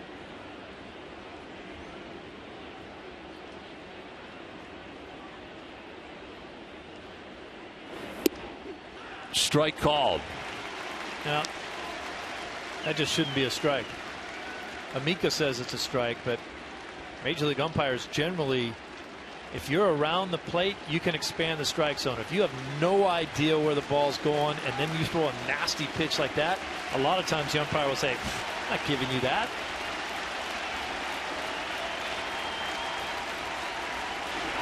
Napoli with a fly ball to right. Colabello waiting underneath it, and he will put it away. Well, the Red Sox strand the bases loaded. Stay tuned at 15 seconds for TC and Wake talking the game.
4 innings, 3 hits, 5 runs, 7 walks, a career high 7 walks, 2 Ks, and nearing 100 pitches as he starts the bottom of the 5th inning with Kevin Pillar leading it off, and it is ball 1. As part of the transactions today, Matt Barnes joining the Red Sox once again. A tall right-hander now warms in the pen.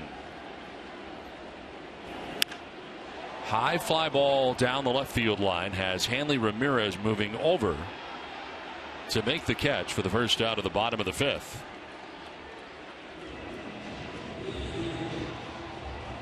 One down, and it brings up Michael Saunders for his 3rd plate appearance of the day.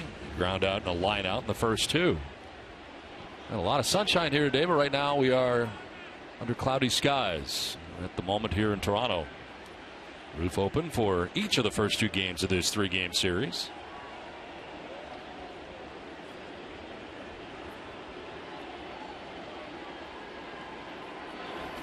On the ground to short. Bogaerts slides to his left and takes care of out number 2. Time for a game break brought to you by Jordan's, the furniture store of the Boston Red Sox. Tom?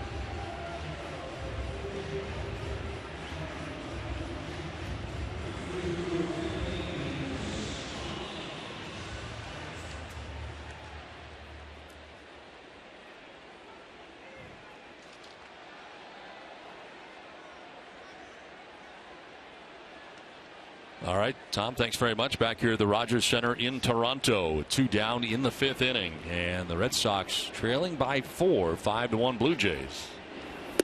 As Colabello late on the 97-mile-an-hour fastball. The big question for TC, though, is Paredes in his DraftKings lineup today? Because he loved him for a while. He was in that lineup on a daily basis. He was riding that parade.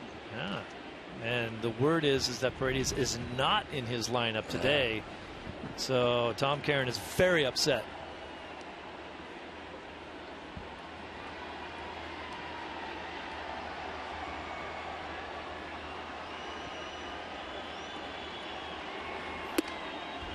Don't seem to surprise Colabello running in under his arms. So Kelly vying for his second 1-2-3 inning of his outing. He did have a 1-2-3 inning in the 3rd. If he can take care of Colabello here, it would be very few pitches too. Breaking ball, carved foul.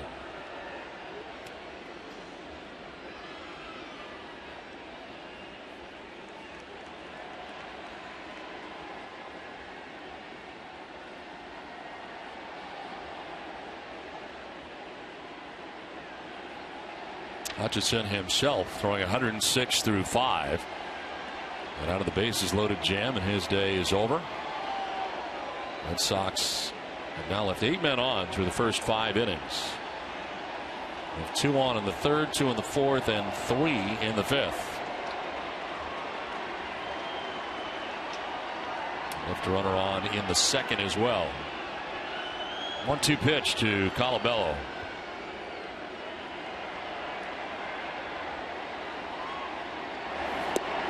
On the outside corner for strike 3. 3rd strikeout for Kelly. Does have a 1-2-3 inning. It's 5-1 Blue Jays.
by AAA. We'll highlight the 40th anniversary of the 1975 Red Sox this week at Fenway Park. That and more tomorrow at 5:30 on the Ultimate Red Sox Show, presented by AAA. Well, Joe Kelly trailing 5-1 in this game, but has got through the first 5. It's on to the 6th inning we go, and in the bottom third of the Red Sox, Alan Craig, Xander Bogaerts, and Blake Swihart to face the new pitchers. This call to the bullpen is brought to you by Kia. It is Liam Hendriks into his 10th game without a record of 4.50 earned run average, 222 opponent batting average. They've been warming up all of last inning and now into this game. Hutchison going the first 5 innings, allowing 7 hits and 1 run. Walked 1, struck out 6. And has a chance to become 3-0. Kind of feel like the Red Sox let him off the hook a little bit here today. A bunch. It's that same pitch that gives Alan Craig trouble. It's that hard riding fastball in on his hands. This is a guy, Hendricks. It's a power arm. Struck out 11 guys in his last 9 innings, but he's also given up a bunch of runs too. So he's kind of an all or nothing. Strikes you out or gives it up. And in this case, he strikes him out. Craig hit down by way of the K.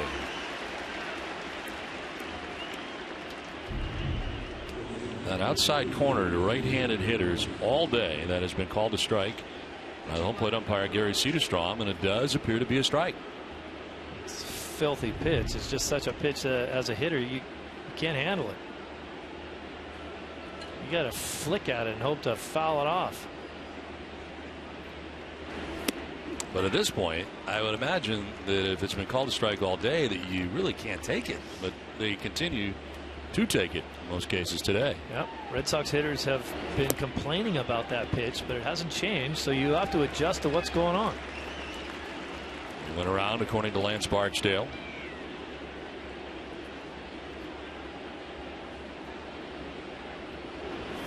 There's a grounder up the middle. Goins to his left. Off balance throw, but gets it there. He has been excellent in this series. Bogaerts retired, 2 down. I want to remind you to tune in tonight at 10 for NESN Sports Today, presented by People's United Bank. See what know-how can do. Jamison and Nicky will have post-game reaction from Toronto and highlights from the NHL and NBA playoffs. 2 outs in the top of the 6th inning for Blake Swihart. Lifts a fly ball to center field. Kevin Pillar into the shadows. Makes the catch, and Liam Hendriks has a 1-2-3-6. The Blue Jays have a 5-1 lead.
Blue Jays have a 5-1 lead as we head to the bottom of the 6th inning. And Goins back to the mound where Kelly snares it and flips underhanded to first base to retire Goins. 1 pitch and 1 out in the inning.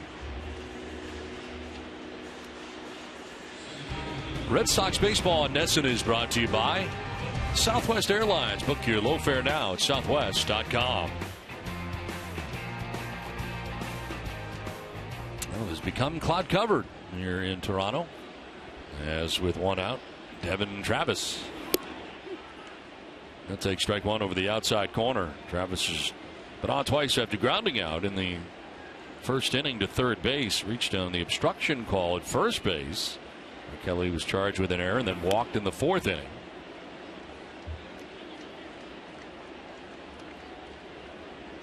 Action for the Blue Jays continues. The former starting pitcher, Jeff Francis.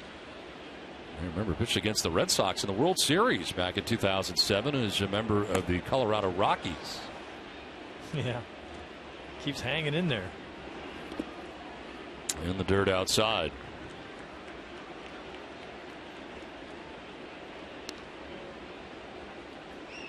Travis 0 for 2 in this one and hitting just a $135 over his last 9 games after being so hot.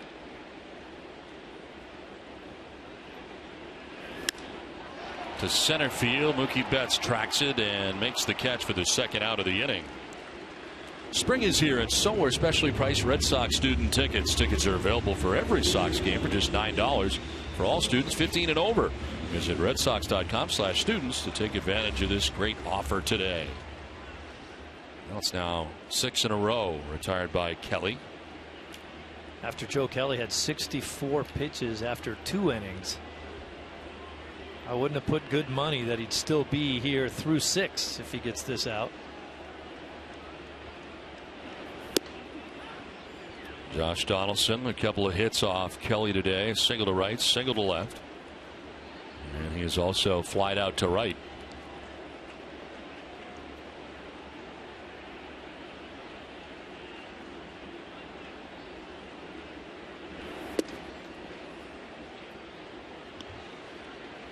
The breakdown, and it's heavy early. 31-33.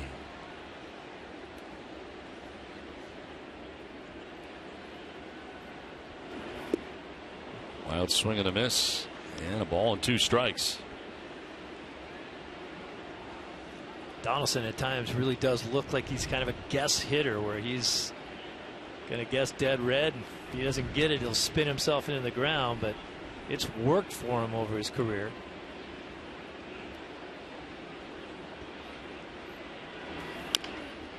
Chopped softly left side. Bogart's chasing in, and the throw is going to pull Napoli off the bag. Had trouble written all over it right out of the gate. Didn't get to Bogart's out there very quickly, especially on this new soft turf. It just kind of softly went to short, and it took too long, and it's a base hit. Nice barehanded play by Bogarts, but just not enough time to make it. That is 3 hits for Josh Donaldson, and that is likely the day here for Kelly. As John Farrell takes the baseball.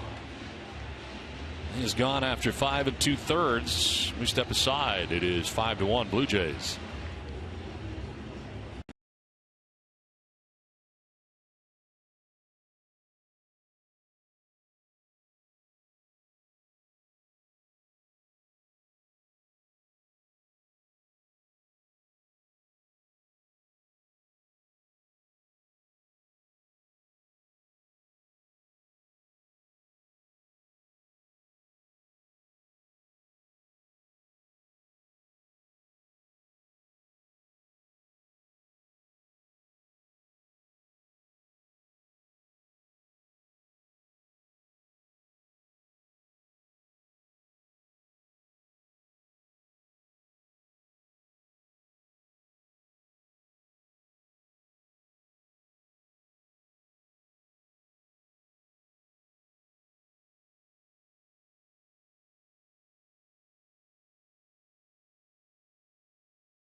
75 Red Sox in honor of their 40th anniversary. 30th game of the year, 75 season. Red Sox beat Kansas City 4-2. Rick Wise went the distance for the win. It is strike one from the new pitcher, Matt Barnes. His numbers this year with the Paw Sox, 4-3 with a 4.15 ERA. Appeared in only one game in his first stint with the Red Sox this year. That was back on April 25th at Camden Yards in Baltimore. This will get away, and up to second base goes Donaldson as Swihart runs it down.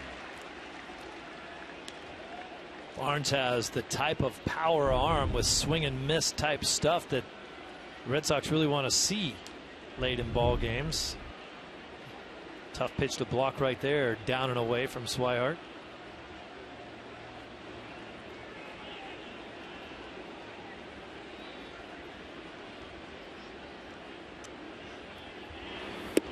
Bautista takes the strike, and it's 1-2.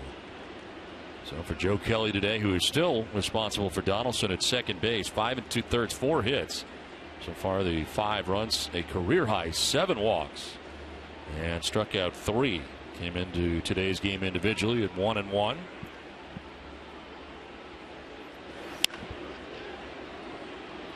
Hard hit on the ground, but foul.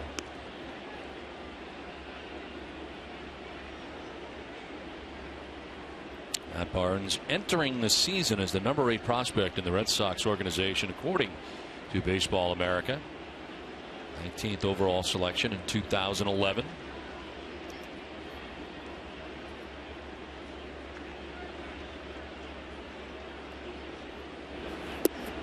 Hopes to hang around a little longer this stint than his last. Last time called up on the 25th and right back on the 26th of April after that appearance in Baltimore.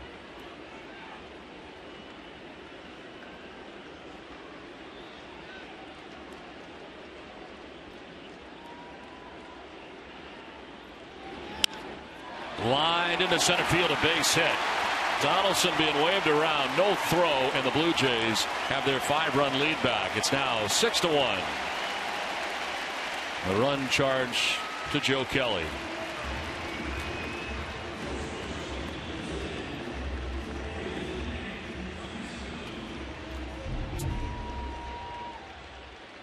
Now you can see even at home how that's just a hang and breaking ball. Just didn't stay on top of it. Kind of looped it up there.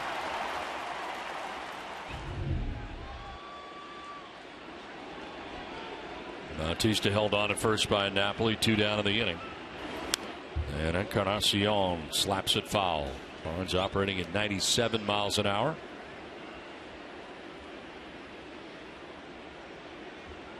Now Swihart finally has somebody to work with that he knows fairly well, and Matt Barnes coming up from the Paw Sox.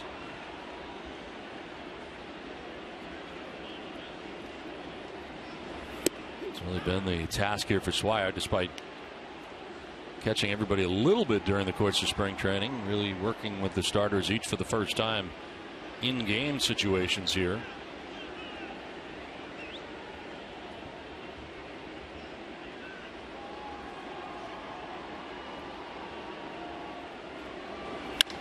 Reaches out, takes it the other way. Encarnacion's got a base hit. Bautista to second. And so far, Barnes has not been a mystery.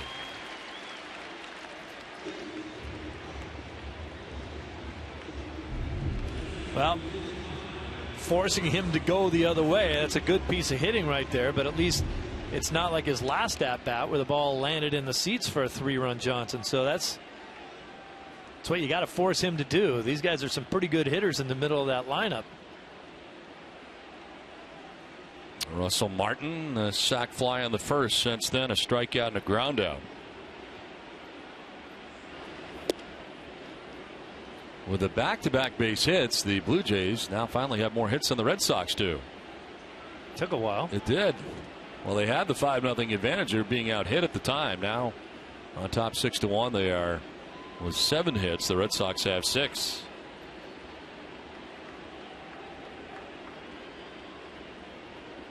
I think I'd rather be leading in that first category, the runs category.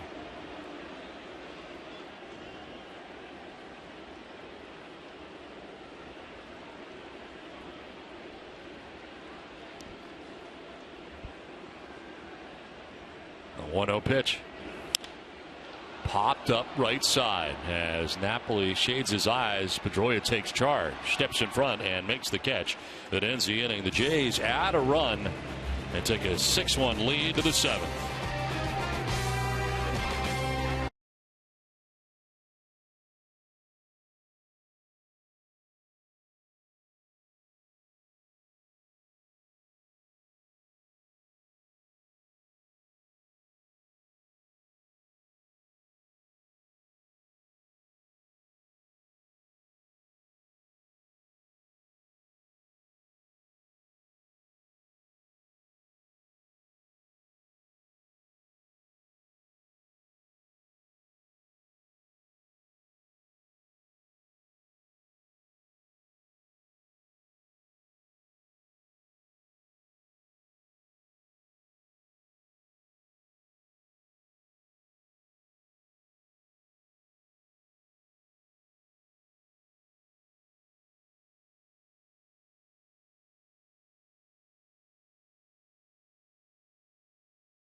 Men's Warehouse. TC and Tim Wakefield get inside the matchup with Toronto and recap the Mother's Day walk in the park at Fenway.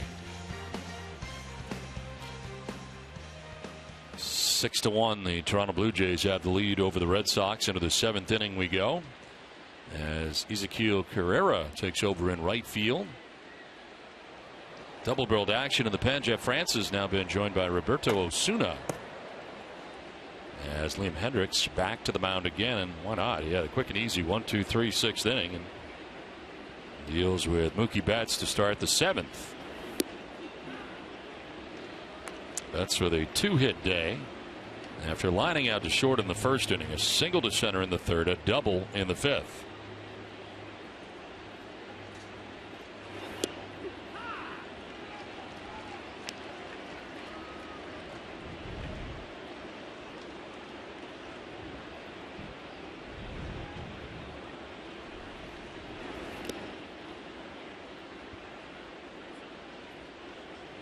$12,000, almost $13,000 more here than were here last night.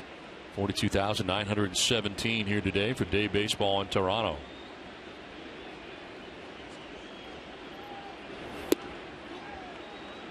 Didn't miss by a lot, and it's 2-2. Hendricks first out of the pen today for the Jays after 5 innings from their starter. Chopped and grabbing it on the backhand. Encarnacion over to cover is Hendricks for the out. Well, tomorrow catch the season 2 finale of Behind the B. Go on the ice with Sujano Chara, Brad Marchand, and David Pasternak as the team battled for their playoff lives in the final weeks of the regular season. Catch it all on Behind the B tomorrow night at 8. One out in the 7th for Dustin Pedroia.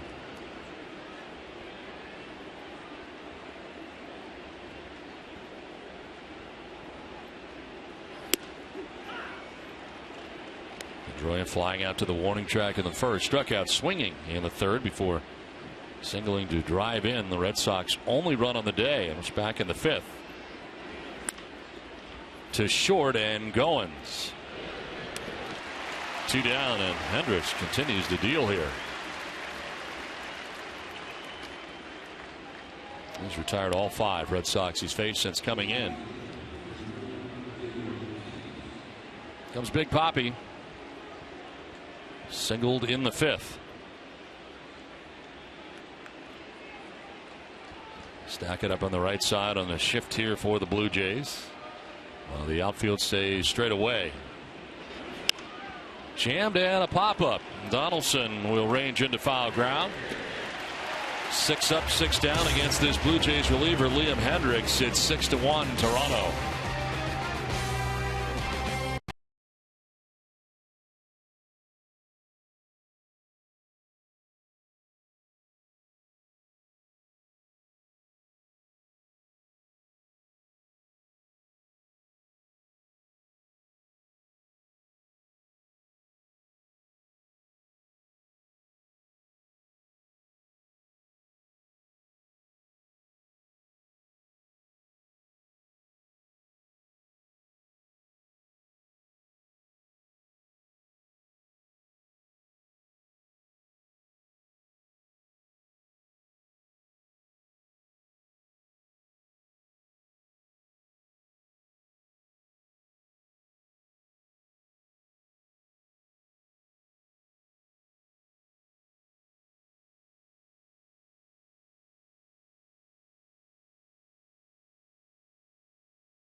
Hits.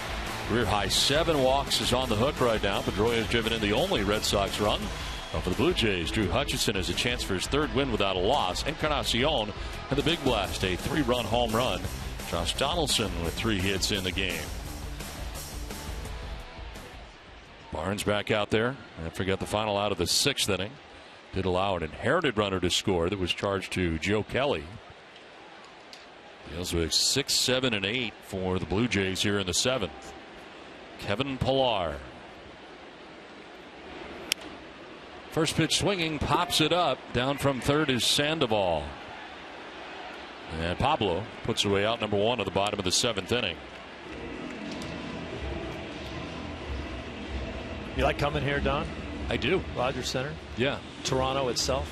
Toronto itself is one of my top 3 or 4 cities probably in the league, I would say, to travel to. Growing too, isn't it? Yeah, everywhere you look. Condos everywhere downtown now. It's become, well, I'm sure it was always a good downtown city, but I mean, there's all kinds of activity downtown. A lot of people live here. And a lot of students. Yes.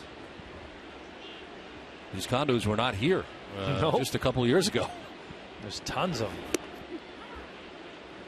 I do like coming up here as well. I find it ironic, though, that during the 7th inning stretch, they actually put the words to take me out to the ball game up on the screen. I guess not everybody knows the song. They also do a series of exercises as part of their 7th inning stretch. Yeah, I think it's like the Toronto Athletic Commission comes out and they do a little dance. They've been doing that since I played here. Same song, same dance. Not only stretching, but cardio. Yeah. Michael Saunders batting with 1 out.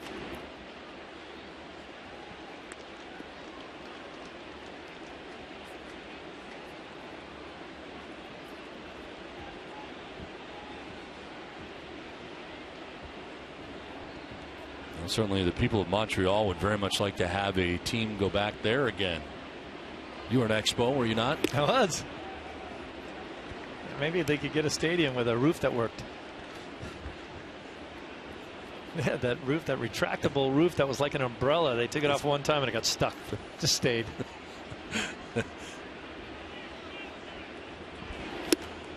Saunders swings and misses at the 95-mile-an-hour fastball.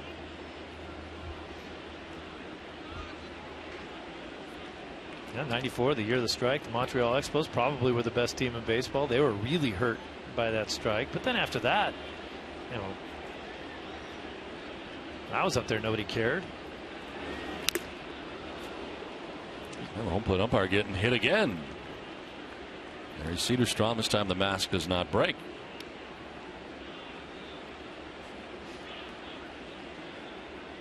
If you were playing for the Expos, you could beat a team 8-2, but nobody really cared because you didn't score any goals. That is still the case. Even when the Jays are going good here, as this one gets him on the shoulder, not so much the mask. Rattles around. You got to go a ways to find Blue Jays stuff in the newspaper. You got to go like 3 or 4 pages deep. This one fouled back. Now, if you're looking for NHL coverage of the playoffs, that's a different story. You got it. Or OHL coverage.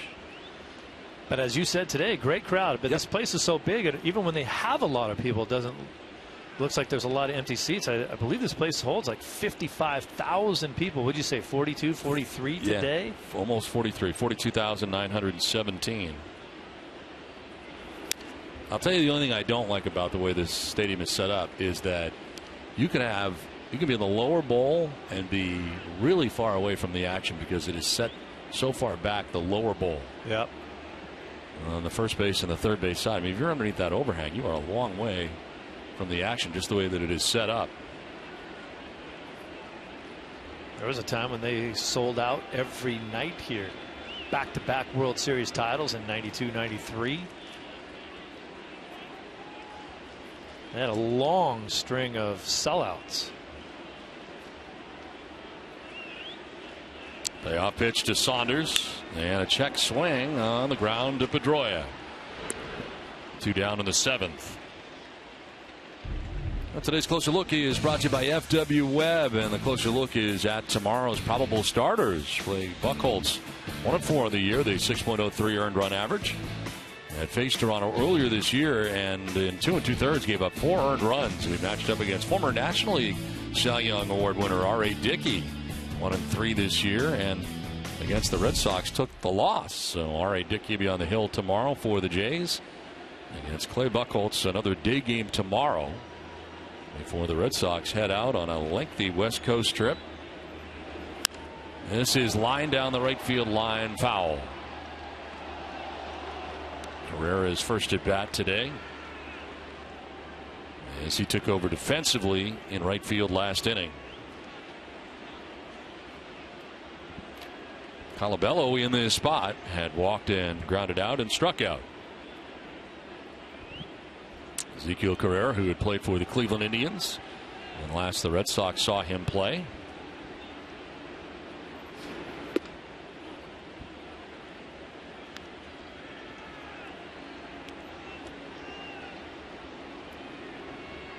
There are some defensive changes that have been made by John Gibbons in this series. Carrera coming to the game last night, and late in last night's game brought in Justin Smoke at first base. Very good defensively in lieu of Encarnacion at first. A couple of defensive moves he will make. The Jays have the lead late, as they do.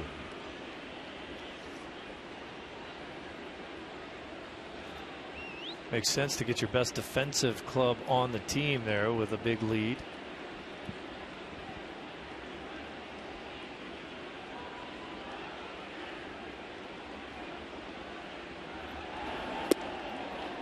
Did he go? They check. No, says Sam Holbrook, third base umpire.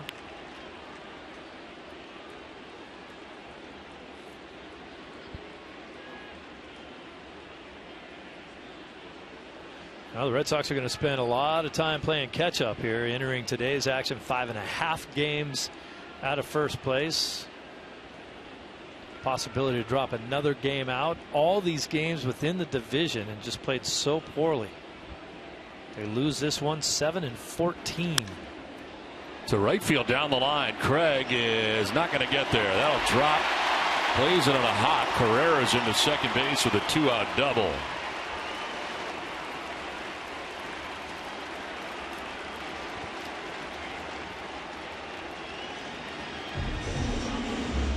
Carrera just kind of out in front and hooks this ball almost one-handed down the line.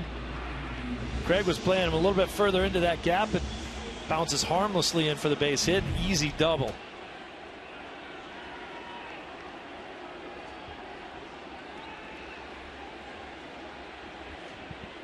Now Ryan Goins out of the number 9 spot with Carrera in scoring position. Goins today 0 for 3.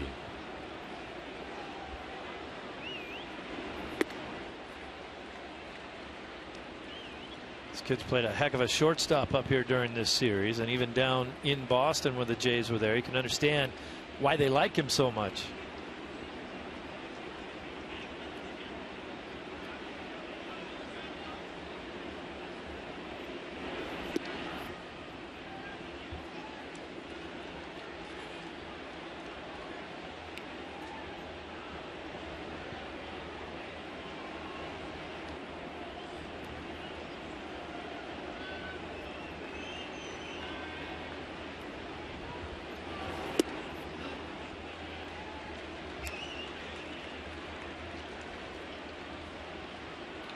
Barnes, since coming into this game, about to throw his 30th pitch.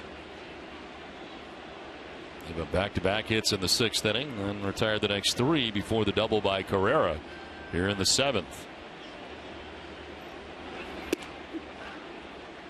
High strike call, 3-1. Joe Kelly on the hook. Lasted 5 2/3, charged with all 6 runs the Blue Jays currently have. Devin Travis waiting on deck.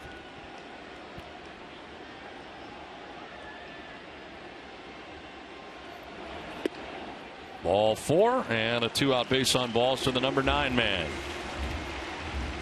That is another walk given up by Red Sox pitching, 8 in the game. I want to remind you to stay tuned following WB Mason's Extra Innings Live for Red Sox Final, presented by Uno's. TC and Tim Wakefield will have highlights from around the majors.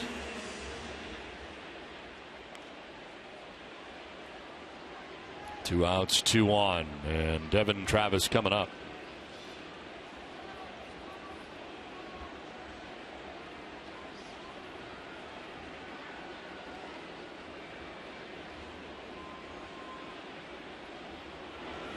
We were mentioning earlier that Travis has been struggling, and he has been lately at the plate. And a lot of this struggle began when he shifted to the leadoff spot with Jose Reyes going on the DL with a cracked rib. That took place during the Red Sox series. He was much more comfortable in the number 2 spot in the order, and that's where he had been operating to that point. Since then, he's been leading off, and he's gone the other direction since. Yeah, you'd hope that it wouldn't make that much of a difference, but there's a little different mindset when you're leading off. There's a good look at Reyes. The rib issue, broken rib. But yeah, he took a nosedive. You're talking in about 125 over his last 10 games or so, after being scalding hot. Waves at that pitch. Very tardy in the 96-mile-an-hour fastball.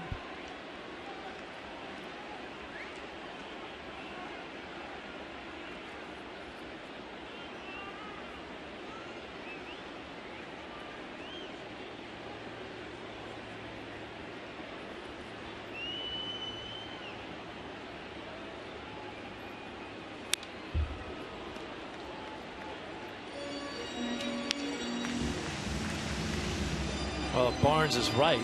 He's had a little trouble with the command of his slider today, his breaking ball. This is where he just buries a slider down and away to Travers, but gets a strike, but doesn't throw it to the screen. He's been hooking that thing almost into the left-handed hitter's batter's box. Down and away.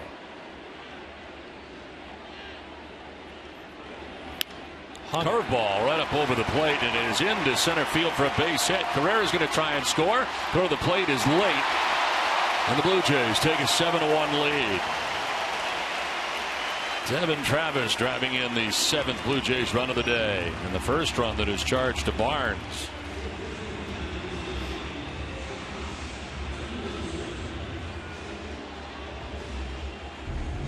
Talk emphatically where you want that pitch, down and away, and look where it is.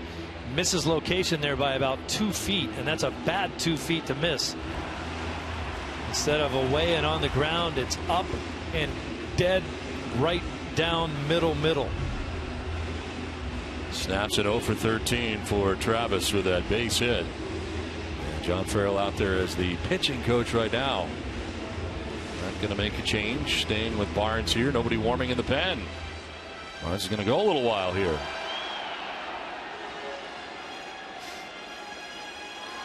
Yes, he was starting games for the Pawtucket Red Sox, so he is a guy that you can stretch out here and not have to waste the bullpen. Now down 7-1. I think they want to have the luxury of being able to use him in maybe a couple different roles where he can stretch out and go a couple innings if you need him in a game like this, or be a power arm that comes in and maybe throws the 7th for you when you have a lead, and then you can get it to Zawa and then Koji. Josh Donaldson batting. He already has 3 hits today, all singles. And to all different places. One to right, one to left, and an infield hit to short.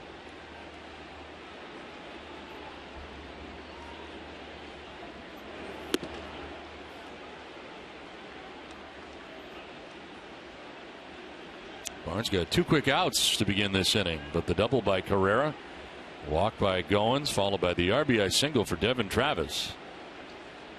Run in, 1st and 3rd.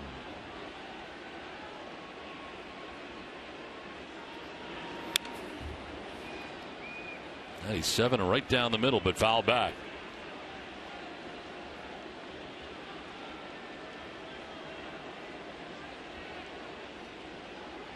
Donaldson looking for a 4-hit day here.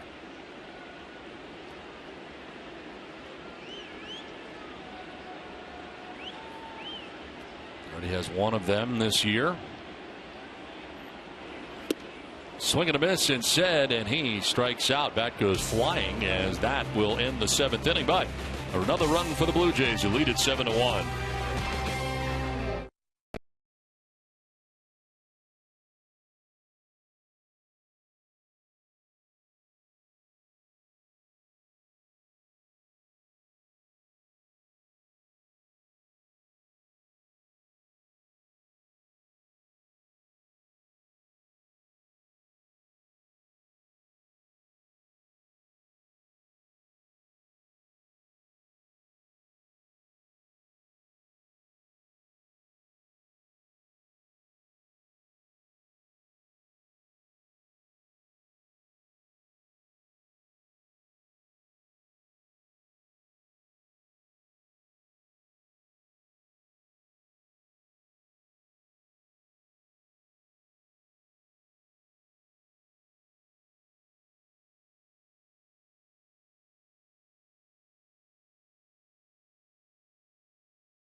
Southwest Airlines. Book your low fare now at southwest.com.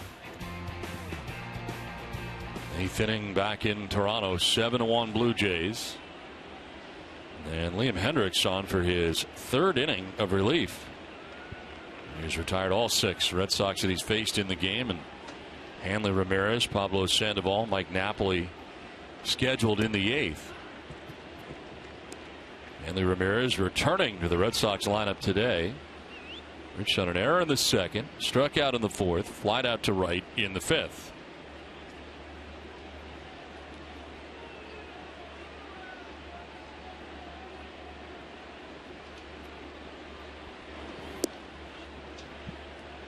Hanley's timing on that pitch, at least, was badly off.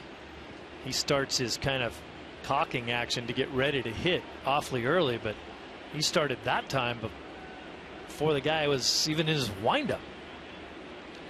Big leg kick, get it going. Chop to second, a high hop for Travis, and Ramirez out number 1 of the 8th inning.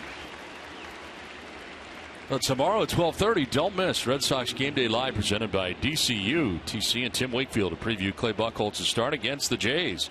DCU, Digital Federal Credit Union. What can DCU save you? Red Sox have action in their pen. The lefty Tommy Lane warming.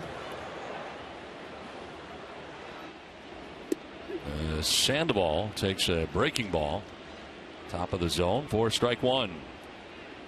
Pablo's been on 3 times. Fielder's choice, a single, and a walk in this game.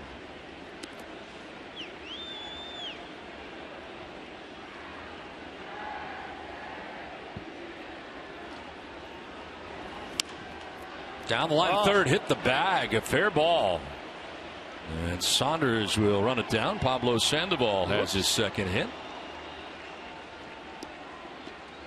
4th time he's been on base today. Right off the third base bag.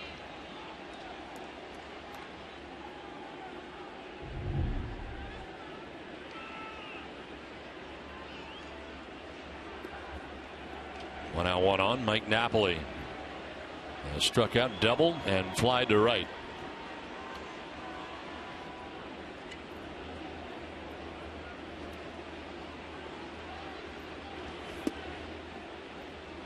Red Sox and Blue Jays now with equal hits. Both teams have 8 hits in the game, but the Red Sox trail 7-1. And Red Sox pitching today, handing out 8 walks, 7 by the starter. New career high for Joe Kelly in 5 2/3 innings. And Barnes walked about it since he came in.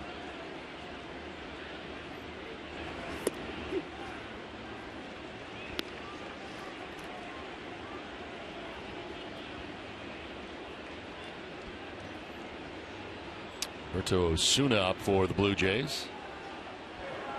Alone, Jeff Francis had been up with him earlier.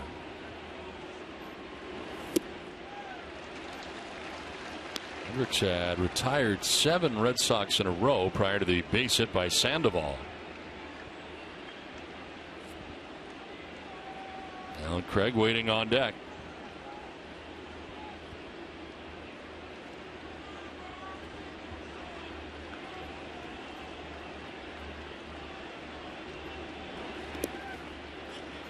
In the dirt, no advance at first base for Sandoval, blocked by Russell Martin.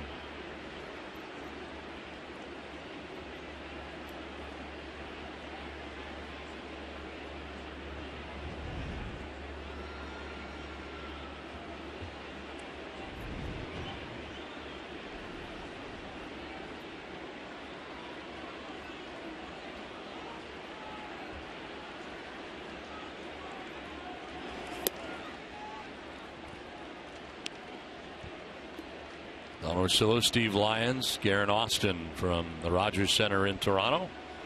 Game 2 of the 3-game series. Red Sox dropped last night's game. They were blanked last night. And here today, the Red Sox trail 7-1 in game 2 of the series. Payoff pitch to Mike Napoli. Crank foul off to the right into the mezzanine level. Hendricks did a pretty good job coming into this game after kind of a, not necessarily say a great start by Hutchison. Got the job done, and then he kind of saved the rest of the bullpen here by the work that he's done.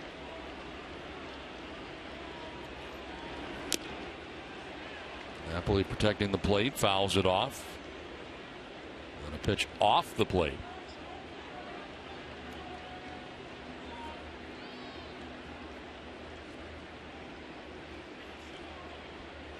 Red Sox losing 6 of the last 7 games and last 2 in a row.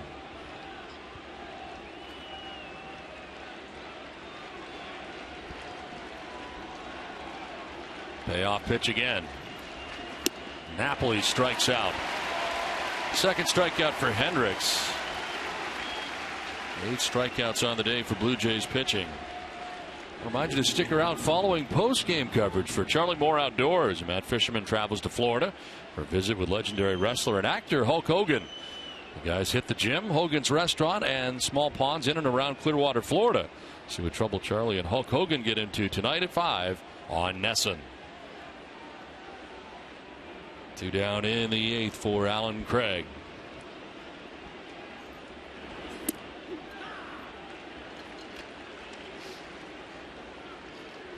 Earlier report today on Shane Victorino's expected to play 9 innings in right field in a ball game today. Expected to be joining the Red Sox very soon.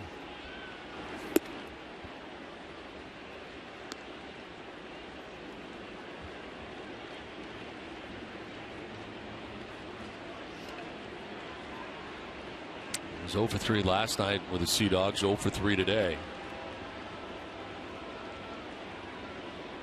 There's a 1-1 and a swing and a miss for Craig. The numbers for him. Strained right hamstring back on the 23rd of April, rehabbing with the Sea Dogs, and 0 for 6 in the last 2 games for him. Total of 12 games with the Red Sox so far this year, hitting at 143 prior to going on the DL. 1-2 pitch, and Craig strikes out. That will end the top of the 8th inning. 7-1 Toronto. So Tommy Lane will be coming in.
$1,000 to the Jimmy Fund for every game saved this season. Everybody saves at Bob's. Bob's Discount Furniture, quality, choice, and value. Learn more at mybobs.com. The pitcher is Tommy Lane. Third arm used today by John Farrell. And a pitch down and in that gets Batista dancing out of the way, and down he goes.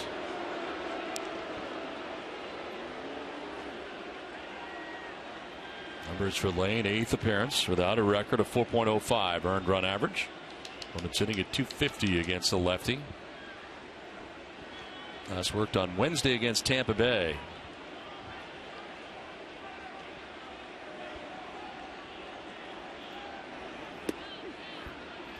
Is Batista and Encarnacion up every inning, or does it seems that way? Feel that way? I mean, has that feel? This is his fifth. Following the rules. Here's a pop-up. Swihart got hung up with the umpire initially, but it's not going to matter as it lands Row 2 deep in behind the screen.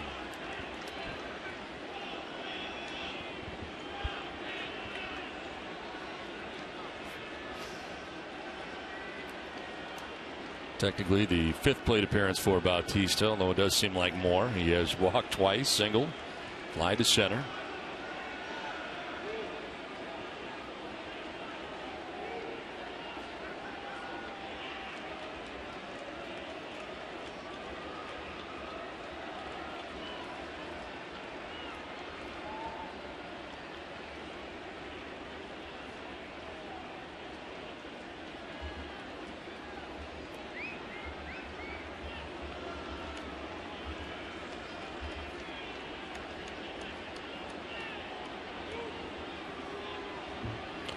I always found it interesting that they're going with secondary signs here with nobody on, and they've done it for a while here in Toronto. They did it last night as well, and you kind of got to wonder because, I mean, John Farrell was here before as the manager. There's the perception that maybe they're trying to steal signs even when nobody's on base. Generally you see that sequence when somebody's standing at second base. Right. Here you see with nobody on, and we've seen it a few times already in this series. They think somehow they're trying to steal him. That would be the indication, is my guess. High chop to short. And Bogart's throw is in time for the first out of the inning. Let's take a look at the Toyota play of the game and the 3-run blast for Edwin Encarnacion in the 4th inning with 2 men on. His 5th home run of the year. I didn't like anything about that except for that catch right there. That made a sweet grab. Here's Encarnacion again.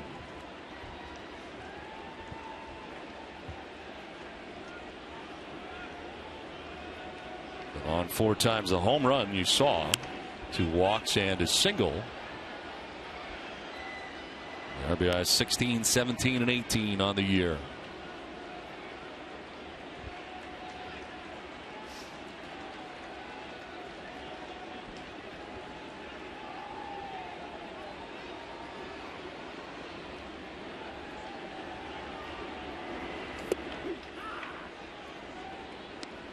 Action in the Red Sox bench. Ichi Tazawa is now up. Osuna continuing to warm in the Blue Jays pen. We have seen 3 innings of relief from Liam Hendricks.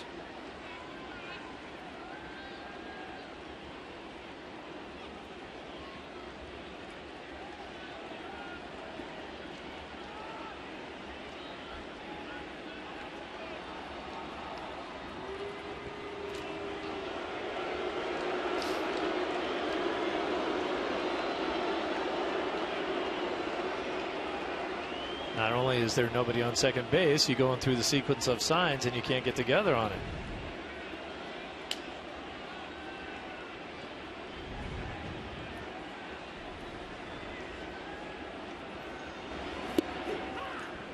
In there for strike 3. Encarnacion backs out, taking a look, as that is the first strikeout for Lane. 2 down to the inning.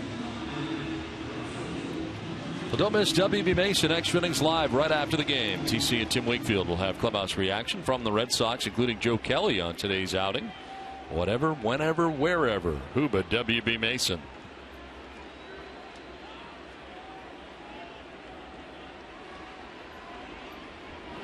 Russell Martin takes ball 1 as it clanked off the glove of Swihart.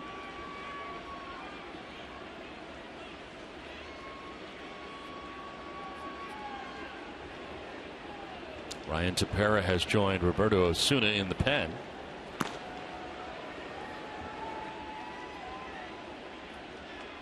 Red Sox in the 9th, expecting 8, 9, and 1. Bogart, Swihart, and Betts.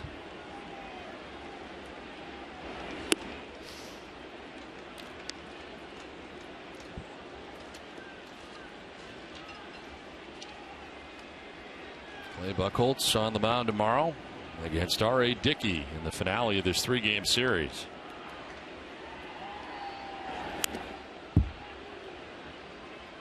Now up for the Red Sox is Koji Uehara.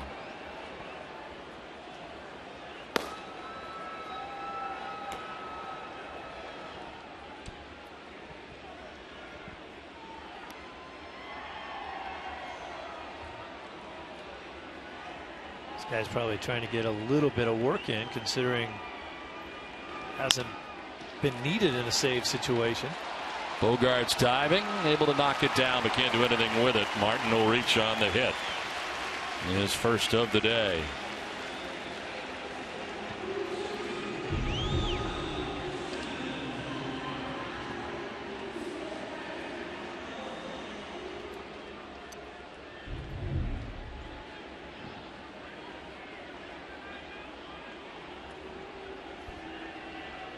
Two out, one on for Kevin Pillar. His eighth plate appearance of the day.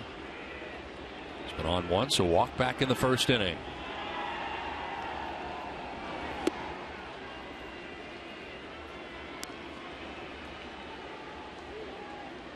Pillar's been a good player against the Red Sox so far this season. Been relatively quiet today.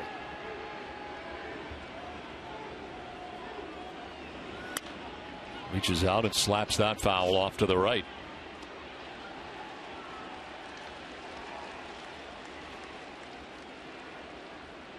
"19 games between the Red Sox and the Blue Jays during the regular season.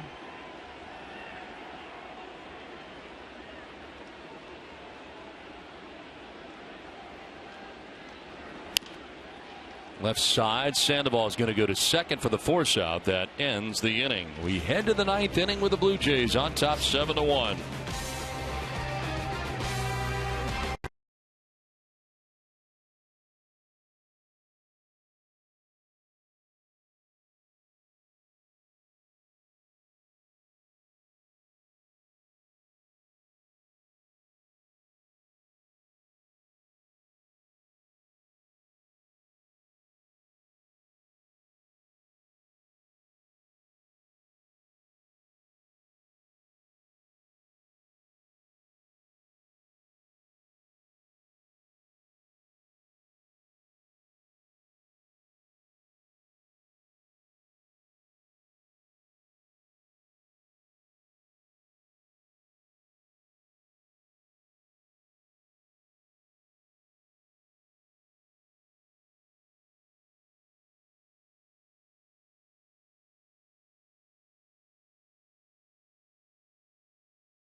Your low fare on Southwest.com. Your local Subaru dealers. Digital Federal Credit Union. See what DCU can save you. Sullivan Tire and Auto Service. Thank you, New England, for 60 great years. And by the Scion TC. 7-1. The Blue Jays on top of the Red Sox as we head to the ninth inning. Xander Bogaerts leading it off. Justin Smoke taking over defensively at first base as he did in last night's ninth inning. The new pitcher at the end of the game is Roberto Osuna, who is the third Blue Jays pitcher of the game. There's a grounder left side, and it's Donaldson who gathers and throws out Bogaerts for the first out of the ninth.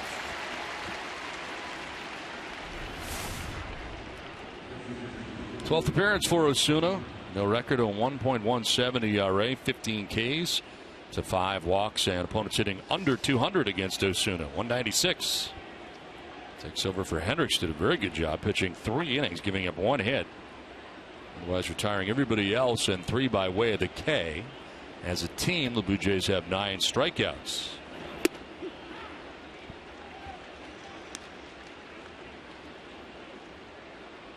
Swihart 0 for 3, fouling out, striking out, and flying out to center.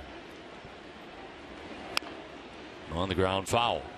There's been issues with the Red Sox pitching all season long, but suddenly it's the walks that are just out of control. Masterson, ton of walks. Joe Kelly, 7 walks in this game.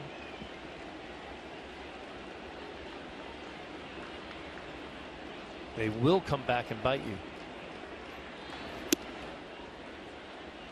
That pitch almost bit Swihart, but he jumps back out of the way.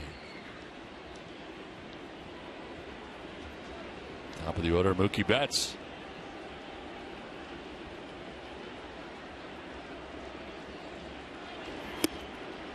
High fastball at 95 miles an hour strikes out Swihart. 2 down in the 9th. Now tonight on NESN Plus, catch the National Lacrosse League West Division semifinal. Calgary Roughnecks visit the Colorado Mammoths. See who moves on tonight at 9 on NESN Plus. To find your NESN Plus channel, visit NESN.com/NESN Plus.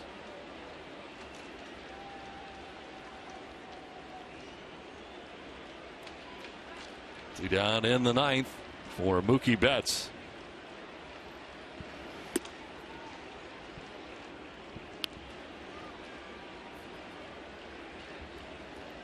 Two-hit day today for Mookie. Single to center in the 3rd. He doubled to left in the 5th. And scored the only Red Sox run to this point.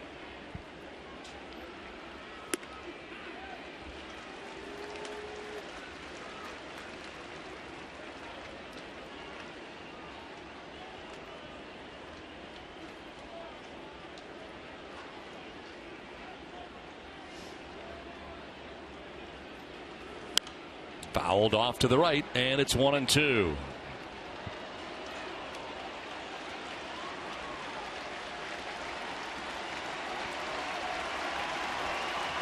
Well, it's left to the 42,917 coming to their feet at the Rogers Center.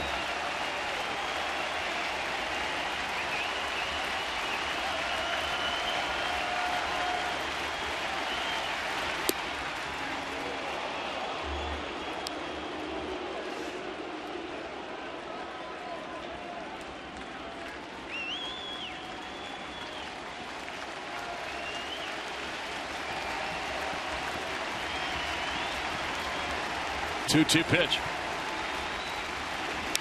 Foul back. Do it again. Suna throwing hard. 97 miles an hour.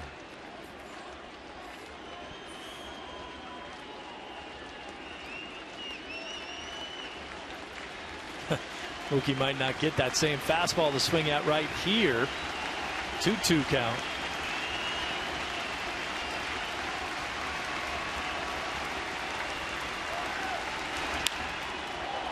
Fastball hit in the air to center field, sending Pilar back at the wall to make the catch. Ball game over as Betts gives it a ride to deep center field, but the Red Sox, who could do nothing last night offensively, today pitching a big problem early, and the Red Sox stymied, giving up only 1 run in this game, and it is 7-1 the final as the Blue Jays down the Red Sox. Out hitting the Red Sox 9-8 as this one takes 3 hours and 12 minutes to play from Toronto. So the Jays have already won this series with their victory today for John Gibbons as we send it to Tom Caron. TC.